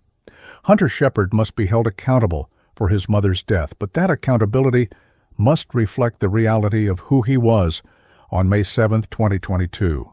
Not a calculating adult murderer, but a troubled 15-year-old whose developing brain, emotional regulation, and coping mechanisms failed him and his mother in the most tragic way possible. Following the closing arguments, Judge Morgan provided detailed instructions to the jury regarding the legal definitions of first-degree murder, second-degree murder, and voluntary manslaughter, emphasizing the specific elements required to prove each charge and the concept of reasonable doubt. First-degree murder requires proof beyond a reasonable doubt that the defendant caused the death of the victim willfully, deliberately, and with premeditation, Morgan explained, her tone neutral and precise. Second-degree murder requires proof beyond a reasonable doubt of an intentional killing, but without the elements of premeditation and deliberation. Voluntary manslaughter involves an intentional killing committed in the heat of passion in response to adequate provocation, without sufficient time for the passion to cool and reason to return. These distinctions, particularly the legal definitions of premeditation and adequate provocation, would prove crucial to the jury's deliberations as they considered the complex evidence presented throughout the trial. The jury retired to begin deliberations at 11:42 a.m., taking with them the exhibits entered into evidence and a written copy of the judge's instructions. As they filed out, several jurors glanced at Hunter, their expressions unreadable as they prepared to determine the fate of a defendant whose youth stood in such stark contrast to the gravity of the charge he faced. In the tense courtroom that remained, Hunter conferred quietly with his attorneys while the prosecution team organized their materials, both sides aware that nothing more could be done to influence the outcome now in the hands of 12 Baltimore residents tasked with applying the law to one of the most emotionally charged cases to come before the court in recent years. Contrary to the expectations of many legal observers who had predicted lengthy deliberations given the complexity of the case and the age of the defendant, the jury returned after just 4 hours, sending notice to the judge that they had reached a unanimous verdict. As word spread, the courtroom quickly filled beyond capacity again, with journalists rushing back from lunch and members of the public lining up outside in hopes of witnessing the conclusion of the case that had dominated local news for months. Judge Morgan instructed the bailiff to bring the jury back into the courtroom, reminding everyone present that regardless of the verdict, decorum would be maintained and emotional outbursts would not be tolerated, given the solemn nature of the proceedings. As the jury filed in, their faces were somber and focused, giving no indication of the decision they had reached. The foreperson, a middle-aged elementary school teacher who had been observed taking careful notes throughout the trial, handed the verdict form to the bailiff, who delivered it to Judge Morgan. The judge reviewed the document silently, her expression revealing nothing, before she returned it to the bailiff to hand to the clerk for official reading. The courtroom fell completely silent as the clerk stood, the only sound the occasional creaking of the wooden benches, as spectators leaned forward in anticipation of the verdict that would determine whether Hunter Shepard would have any hope of freedom in his lifetime or would, as his mother's life had, end within the confines of the institution that now held him. In the case of State of Maryland versus Hunter Shepard on the charge of murder in the first degree, we, the jury, find the defendant guilty. The clerk's voice, though not particularly loud, seemed to echo through the silent courtroom as the verdict was announced. A collective intake of breath from the gallery was the only immediate response, as Judge Morgan had made her expectations for decorum abundantly clear. Hunter Shepard, who had maintained a relatively impassive expression throughout most of the trial, showed no visible reaction to the verdict, beyond a slight stiffening of his posture, his eyes fixed on a point in the middle distance rather than meeting the gaze of any jurors or spectators. His attorney placed a supportive hand on his shoulder, leaning in to whisper something that did not change his detached expression. On the prosecution side, Assistant State's Attorney Williams maintained her professional composure, nodding slightly in acknowledgment of the verdict, without displaying any triumphant reaction that might have seemed inappropriate given the tragic circumstances of the case. Detective Howard, seated behind the prosecution table, closed the case file he had been reviewing, his expression reflecting not satisfaction, but the solemn recognition that while justice had been served according to the law, nothing could undo the loss of Wendy Shepard or the effective end of her son's life as anything other than a prisoner. In the gallery, Wendy's colleagues from both jobs, the assisted living facility and the diner, embraced quietly, tears streaming down several faces as the verdict provided legal closure, while simultaneously cementing the finality of their friend's absence. Judge Morgan thanked the jury for their service before addressing the schedule for sentencing, setting a date 6 weeks later to allow for the preparation of a pre-sentencing report and victim impact statements from Wendy's friends and colleagues in the absence of surviving family members.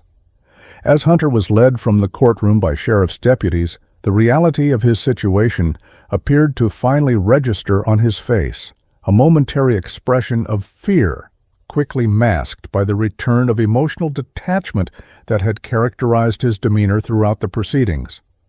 The defense team immediately announced their intention to appeal both the verdict and the original decision to try Hunter as an adult, though legal experts commenting on the case noted that the strength of the evidence and the meticulous handling of procedural matters by Judge Morgan made successful appeal unlikely. Outside the courthouse, reactions to the verdict reflected the complex emotions and divided opinions the case had generated throughout Baltimore. A small group of Wendy's co-workers gathered on the courthouse steps, holding photographs of her and speaking to reporters about her dedication as a mother and her unrealized dreams of becoming a nurse. "The verdict can't bring Wendy back," said Marianne Jenkins, the administrative director who had testified about Wendy's dedication to both her job and her son, "but it does acknowledge the truth of what happened that morning and the deliberate nature of the choices that ended her life." Nearby, a separate group of juvenile justice advocates held signs protesting the treatment of minors as adults in the criminal justice system, arguing that regardless of the crime, a 15-year-old's neurological development made life imprisonment without possibility of parole, effectively a death sentence imposed on a still-developing person. The media coverage immediately following the verdict focused on the broader implications of the case, with legal analysts debating whether it represented appropriate accountability for a heinous crime or an example of a justice system failing to account for adolescent development in its handling of juvenile offenders. The Baltimore Sun's front-page headline the following morning, "15-year-old found guilty of first-degree murder in mother's Thanksgiving Day strangulation," was accompanied by side-by-side photographs of Wendy and Hunter Shepard, a visual representation of the two lives destroyed by the events of that May morning. The article quoted Judge Morgan's comments to the jury after they delivered their verdict. "You were tasked with an extraordinarily difficult decision involving questions not just of legal culpability, but of developmental psychology, family dynamics, and the nature of accountability across different stages of human development. The fact that you reached a unanimous decision after careful consideration of all evidence presented speaks to your commitment to the solemn responsibility entrusted to you." In the days following the verdict, several jurors spoke anonymously to journalists about the deliberation process, revealing that while there had been initial disagreement about whether Hunter's age and developmental stage should mitigate the charge to second-degree murder, the evidence of premeditation, particularly the extended duration of the strangulation and the calculated creation of a false alibi, had ultimately convinced all 12 that first-degree murder was the appropriate verdict. "It wasn't an easy decision, especially given his age," one juror told the Baltimore Sun, "but the evidence showed this wasn't a momentary loss of control or an impulsive action. He made a choice to continue strangling his mother for minutes, then made multiple additional choices to hide evidence and create a false story. Those aren't the actions of someone who didn't understand what they were doing." Another juror acknowledged the emotional difficulty of the case while defending their decision. "None of us took this lightly. We all recognize the tragedy for both Wendy and Hunter Shepard. But our job was to apply the law to the facts presented, and those facts supported premeditation beyond any reasonable doubt." As Hunter Shepard was transferred from the juvenile detention center, where he had been held during trial, to the adult correctional facility where he would await sentencing, the reality of his future began to take shape. A reality defined by institutional walls, structured routines, and the absence of the normal developmental milestones that mark the transition from adolescence to adulthood. The prosecution's success in securing a first-degree murder conviction effectively guaranteed that, barring successful appeal, Hunter would receive a sentence of life imprisonment, potentially without the possibility of parole, depending on Judge Morgan's decision at the upcoming sentencing hearing. For a defendant who had not yet reached his 16th birthday, this represented not just punishment for a single horrific act, but the forfeiture of an entire life that had barely begun, a consequence that some viewed as justice for Wendy Shepard, and others saw as a failure of a system ill-equipped to address the intersection of adolescent development, mental health, violent behavior, and appropriate accountability. Phase 10, the aftermath and legacy. 6 weeks after the guilty verdict, the Baltimore County Courthouse was once again filled to capacity as Hunter Shepard's sentencing hearing began on a crisp November morning. The fall leaves outside the windows, creating an ironic backdrop of beauty for the somber proceedings within. Judge Elaine Morgan's courtroom maintained the same atmosphere of dignified gravity that had characterized the trial, though the tension now centered not on the question of guilt, which had been definitively established by the jury's verdict, but on the specific sentence that would be imposed for the first-degree murder conviction. For a defendant convicted as an adult but who had committed the crime as a juvenile, the sentencing options ranged from life imprisonment with the possibility of parole after serving a minimum term to life without the possibility of parole, a distinction that would determine whether Hunter would ever have even the theoretical possibility of freedom or would definitively spend the remainder of his natural life in prison. The sentencing hearing began with victim impact statements, providing an opportunity for those affected by Wendy Shepard's murder to address the court regarding the personal and community impact of her death. In the absence of surviving family members, Wendy's colleagues from both jobs formed an emotional core of support, with Mary Ann Jenkins from the assisted living facility serving as the primary spokesperson for this improvised family that had formed around Wendy during her life. Jenkins approached the podium with dignity, her voice steady despite visible emotion, as she described the hole left by Wendy's absence.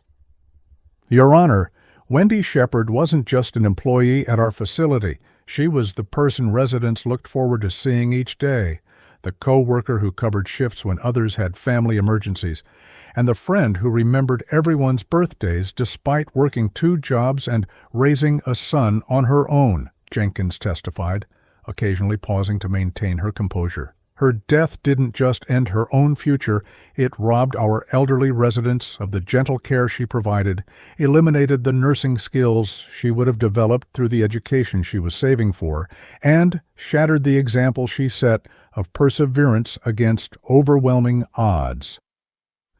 Several of Wendy's regular customers from Bayview Diner also provided statements, creating a mosaic portrait of a woman whose impact extended far beyond her immediate circle. Retired dock worker Ronald Peterson described how Wendy had made the diner feel like a home for regulars like himself who lived alone. "She remembered how I liked my coffee, asked about my grandkids by name, and slipped me extra pie on days when she could tell I was feeling low. That kind of genuine care for others isn't something you can teach. It's who Wendy was at her core."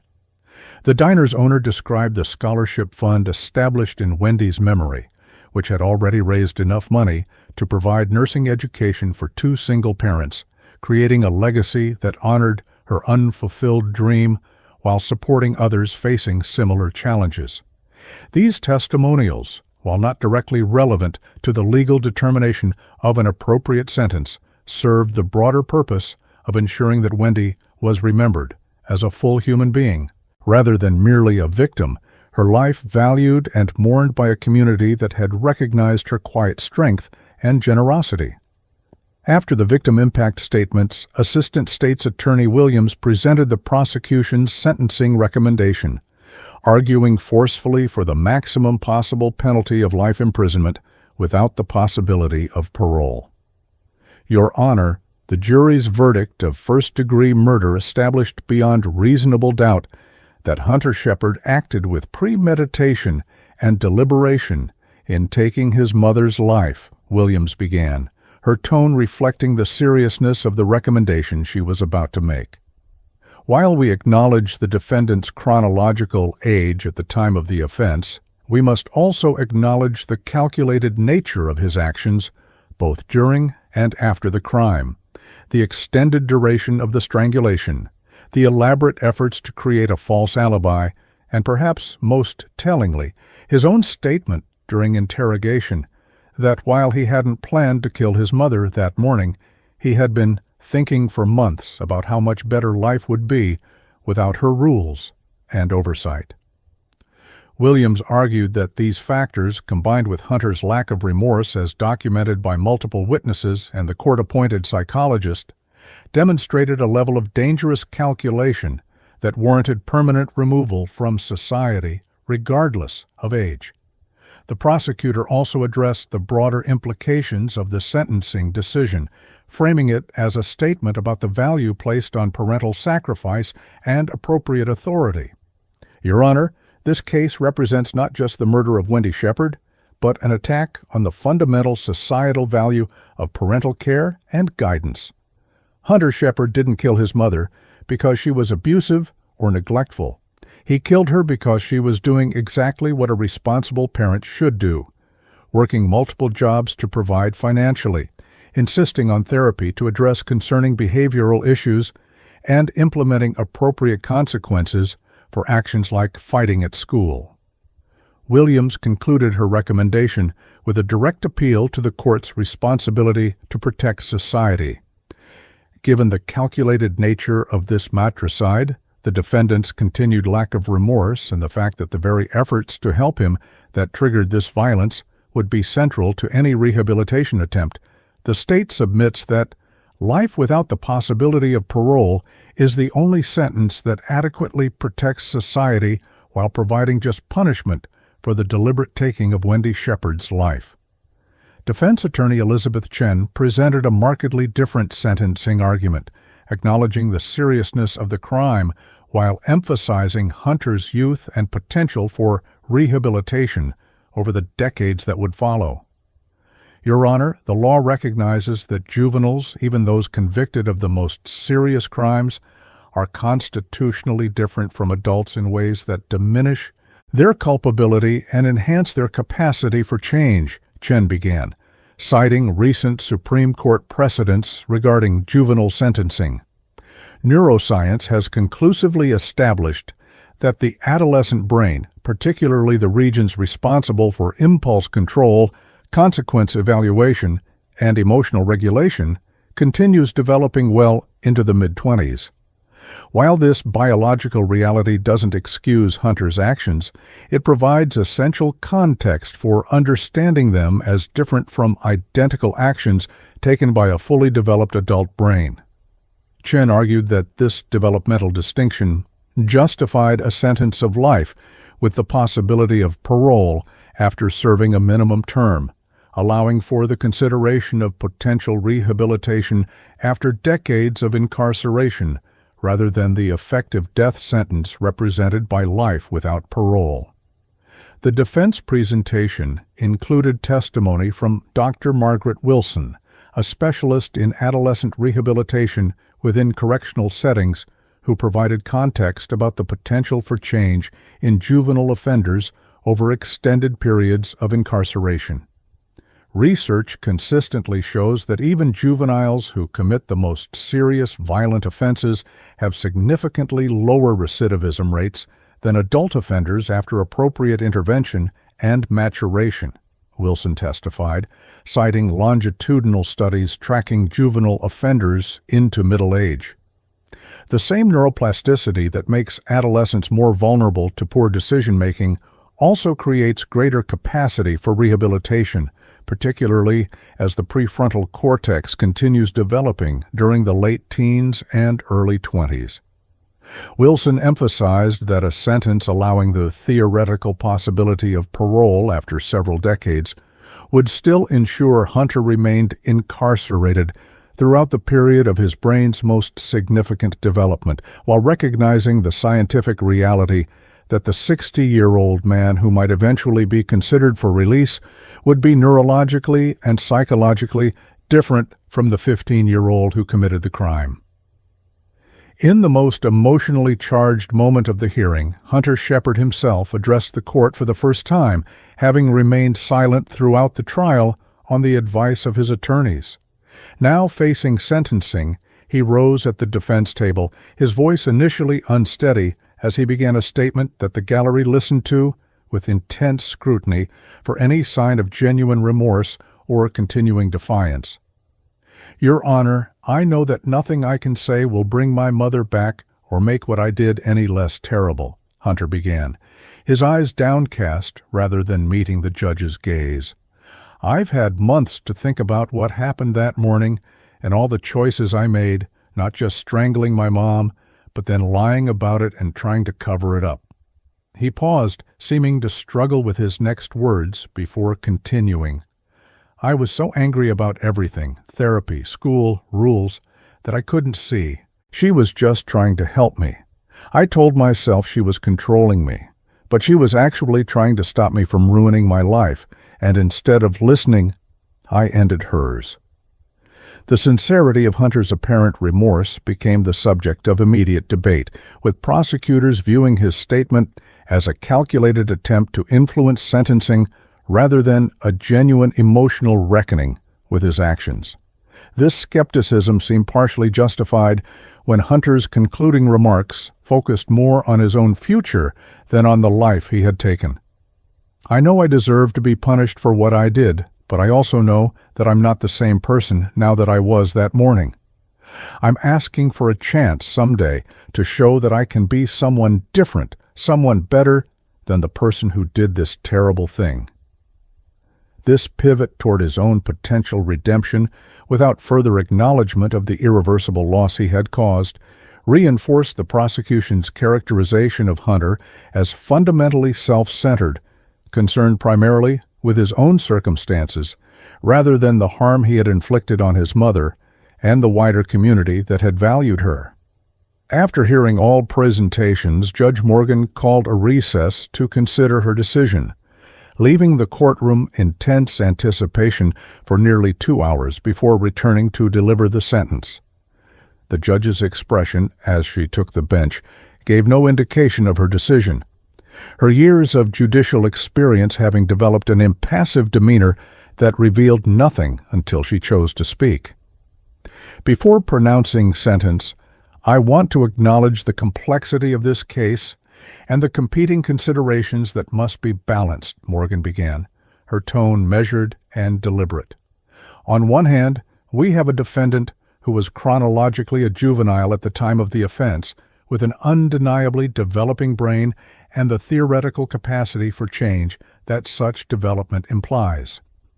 On the other hand, we have a crime of extraordinary cruelty committed against the defendant's own mother, a woman who, by all accounts, dedicated her life to providing for her son and addressing his behavioral issues through appropriate parental guidance and professional intervention. Judge Morgan continued by addressing the specific factors that had influenced her sentencing decision, beginning with the calculated nature of the crime itself. The evidence presented at trial established beyond any reasonable doubt that this was not a momentary loss of control or a heat of passion killing, but a deliberate strangulation that continued for minutes beyond the point where the victim lost consciousness, time during which the defendant made a conscious choice to continue applying deadly pressure rather than stopping and seeking help.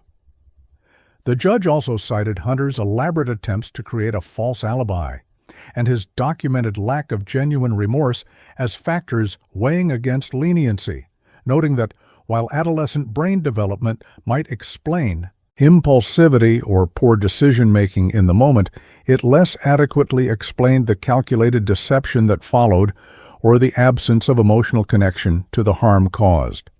The courtroom fell completely silent as Judge Morgan reached her conclusion, her words measured but unequivocal. Having carefully considered all relevant factors, including the heinous nature of the crime, the vulnerability of the victim, the defendant's efforts to conceal his actions, and yes, his age at the time of the offense, I hereby sentence Hunter Shepard to life imprisonment without the possibility of parole. A murmur ran through the gallery at this maximum sentence, which effectively guaranteed that Hunter would spend the remainder of his natural life in prison with no possibility of release. Morgan continued, now addressing Hunter directly with the statement that would give the case its infamous place in Baltimore legal history. Mr. Shepard, by choosing to end your mother's life on a morning meant for giving thanks, you have effectively ended your own as well. You'll die in prison because you refuse to accept the guidance and boundaries that every child needs to become a functional adult. That is the tragic but justified consequence of your actions. The impact of these words, "You'll die in prison," was immediately apparent on Hunter's face, which for the first time throughout the entire legal process registered genuine shock and fear as the reality of his future became concrete rather than theoretical.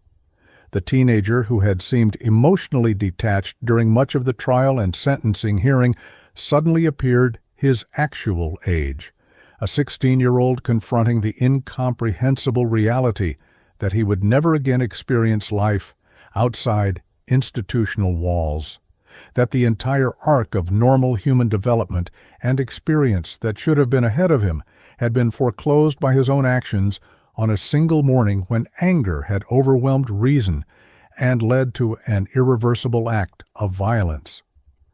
In the days and weeks following the sentencing, Hunter Shepard's case became a flashpoint for broader debates about juvenile justice, appropriate punishment, and the balance between accountability and the recognition of developmental differences between adolescent and adult offenders.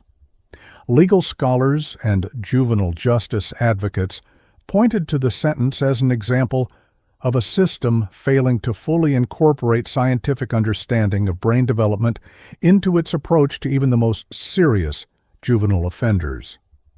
A sentence of life without parole for a crime committed at 15 effectively declares that rehabilitation is impossible and that a human being should be permanently defined by their worst action during a period of documented neurological immaturity, wrote Professor James Wilson of the University of Maryland Law School in an op-ed that generated significant debate.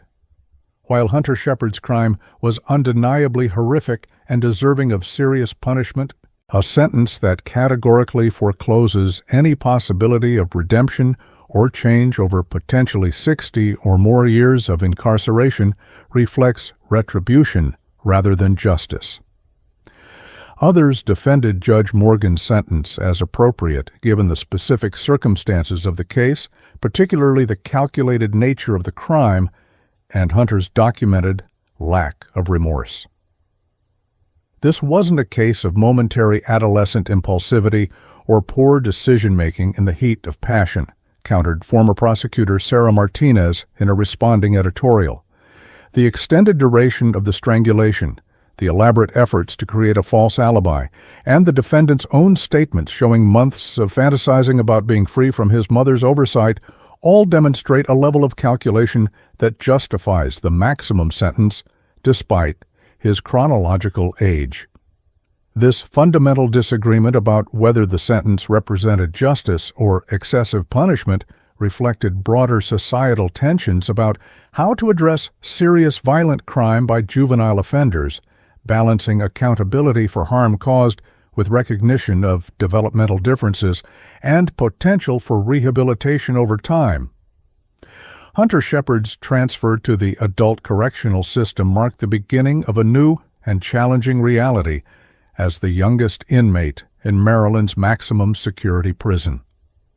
Initial reports from correctional officials described his adjustment as difficult, with the teenager struggling to navigate the complex social dynamics of adult incarceration while processing the finality of his sentence. A prison psychologist who conducted Hunter's intake evaluation noted that he seemed to be experiencing the first genuine emotional reckoning with his actions.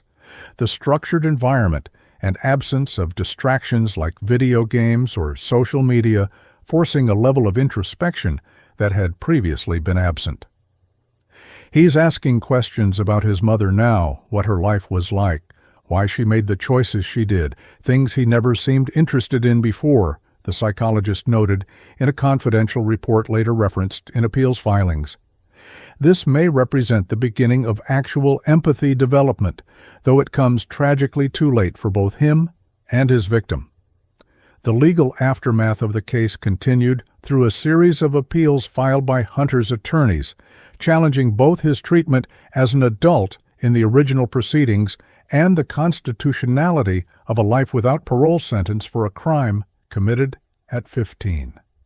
These appeals faced significant hurdles given both the strength of the evidence supporting premeditation and the careful handling of procedural matters by Judge Morgan throughout the trial and sentencing. The Maryland Court of Special Appeals affirmed the conviction and sentence in a unanimous decision 15 months after the original trial, writing that while the defendant's age is certainly a relevant consideration in sentencing, it does not automatically preclude the imposition of life without parole for a crime, demonstrating the level of premeditation and calculation present in this case. This decision left Hunter with limited remaining options for legal relief, primarily focused on potential future changes in juvenile sentencing law rather than case-specific procedural claims. While Hunter began serving what would likely be decades of incarceration, the community's response to Wendy Shepard's murder evolved from immediate shock and grief to more lasting forms of remembrance and systemic change. The scholarship fund established in her name continued to grow, providing educational opportunities for single parents pursuing nursing careers, a fitting tribute to a woman who had worked 2 jobs while raising a son alone and harbored dreams of becoming a registered nurse herself. Golden Sunset Assisted Living Facility, where Wendy had worked for nearly a decade, dedicated a staff training room in her memory with a plaque highlighting her exceptional compassion with elderly residents and her commitment to professional development despite personal challenges. These memorials ensured that Wendy would be remembered not just as a victim of a shocking crime, but as a person whose life had value and whose positive impact on others continued even after her death. Perhaps the most significant legacy of the case came through policy changes implemented by Baltimore County in response to the missed opportunities to intervene before the situation escalated to violence. A review of previous police responses to the Shepherd household revealed a pattern of domestic disturbance calls that had not triggered comprehensive intervention despite representing clear warning signs of escalating conflict. In response, the county established new protocols requiring enhanced follow-up when multiple domestic calls involve a juvenile showing patterns of escalating aggression, including mandatory mental health assessment and case management rather than simply responding to individual incidents and then departing without addressing underlying issues.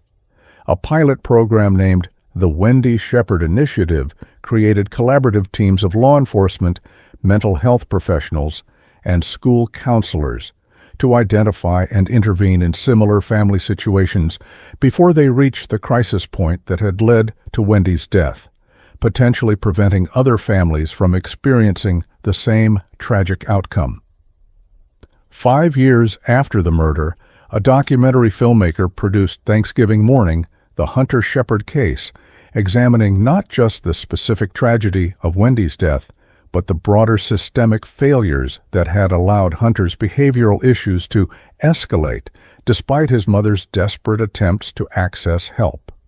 The film included interviews with Hunter's teachers, Wendy's colleagues, juvenile justice experts, and even Detective Noah Howard, who had retired from the Baltimore Police Department but remained haunted by the case that had so clearly demonstrated the limitations of both family support systems and institutional responses to adolescent mental health crises. The tragedy isn't just that Wendy died or that Hunter will spend his life in prison, Howard reflected in the film's conclusion, but that a system with so many points of potential intervention, schools, police, mental health services, still couldn't prevent this outcome, despite multiple warning signs and a mother doing everything possible to get help for her son.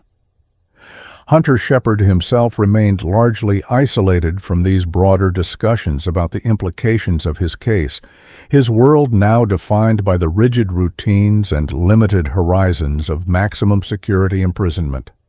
Occasional reports from prison officials indicated that he had eventually adapted to institutional life, earning his GED and participating in available educational programs, despite the absence of any practical application for these achievements given his sentence.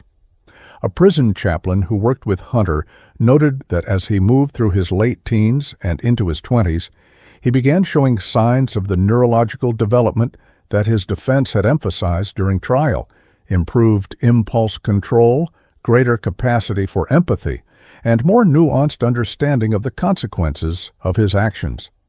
This evolution, while validating the scientific claims about adolescent brain development, served primarily to highlight the tragedy of a life effectively ended at 15 through a single act of violence that could never be undone regardless of subsequent growth or change.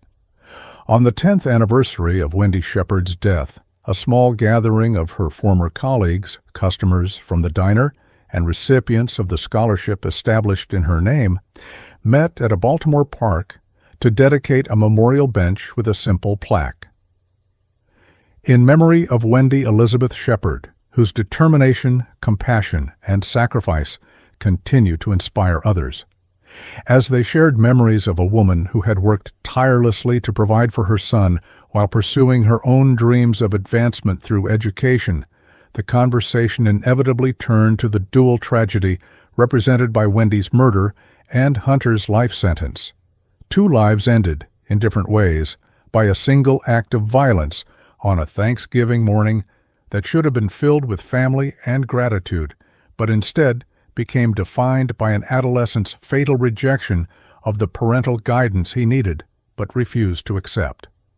The memorial gathering concluded with the announcement that the scholarship fund had now supported 15 single parents in completing nursing degrees, creating a positive legacy that ensured Wendy Shepherd would be remembered not just for how she died, but for the values she lived by and the inspiration her story continued to provide for others facing similar challenges with greater support and more hopeful outcomes.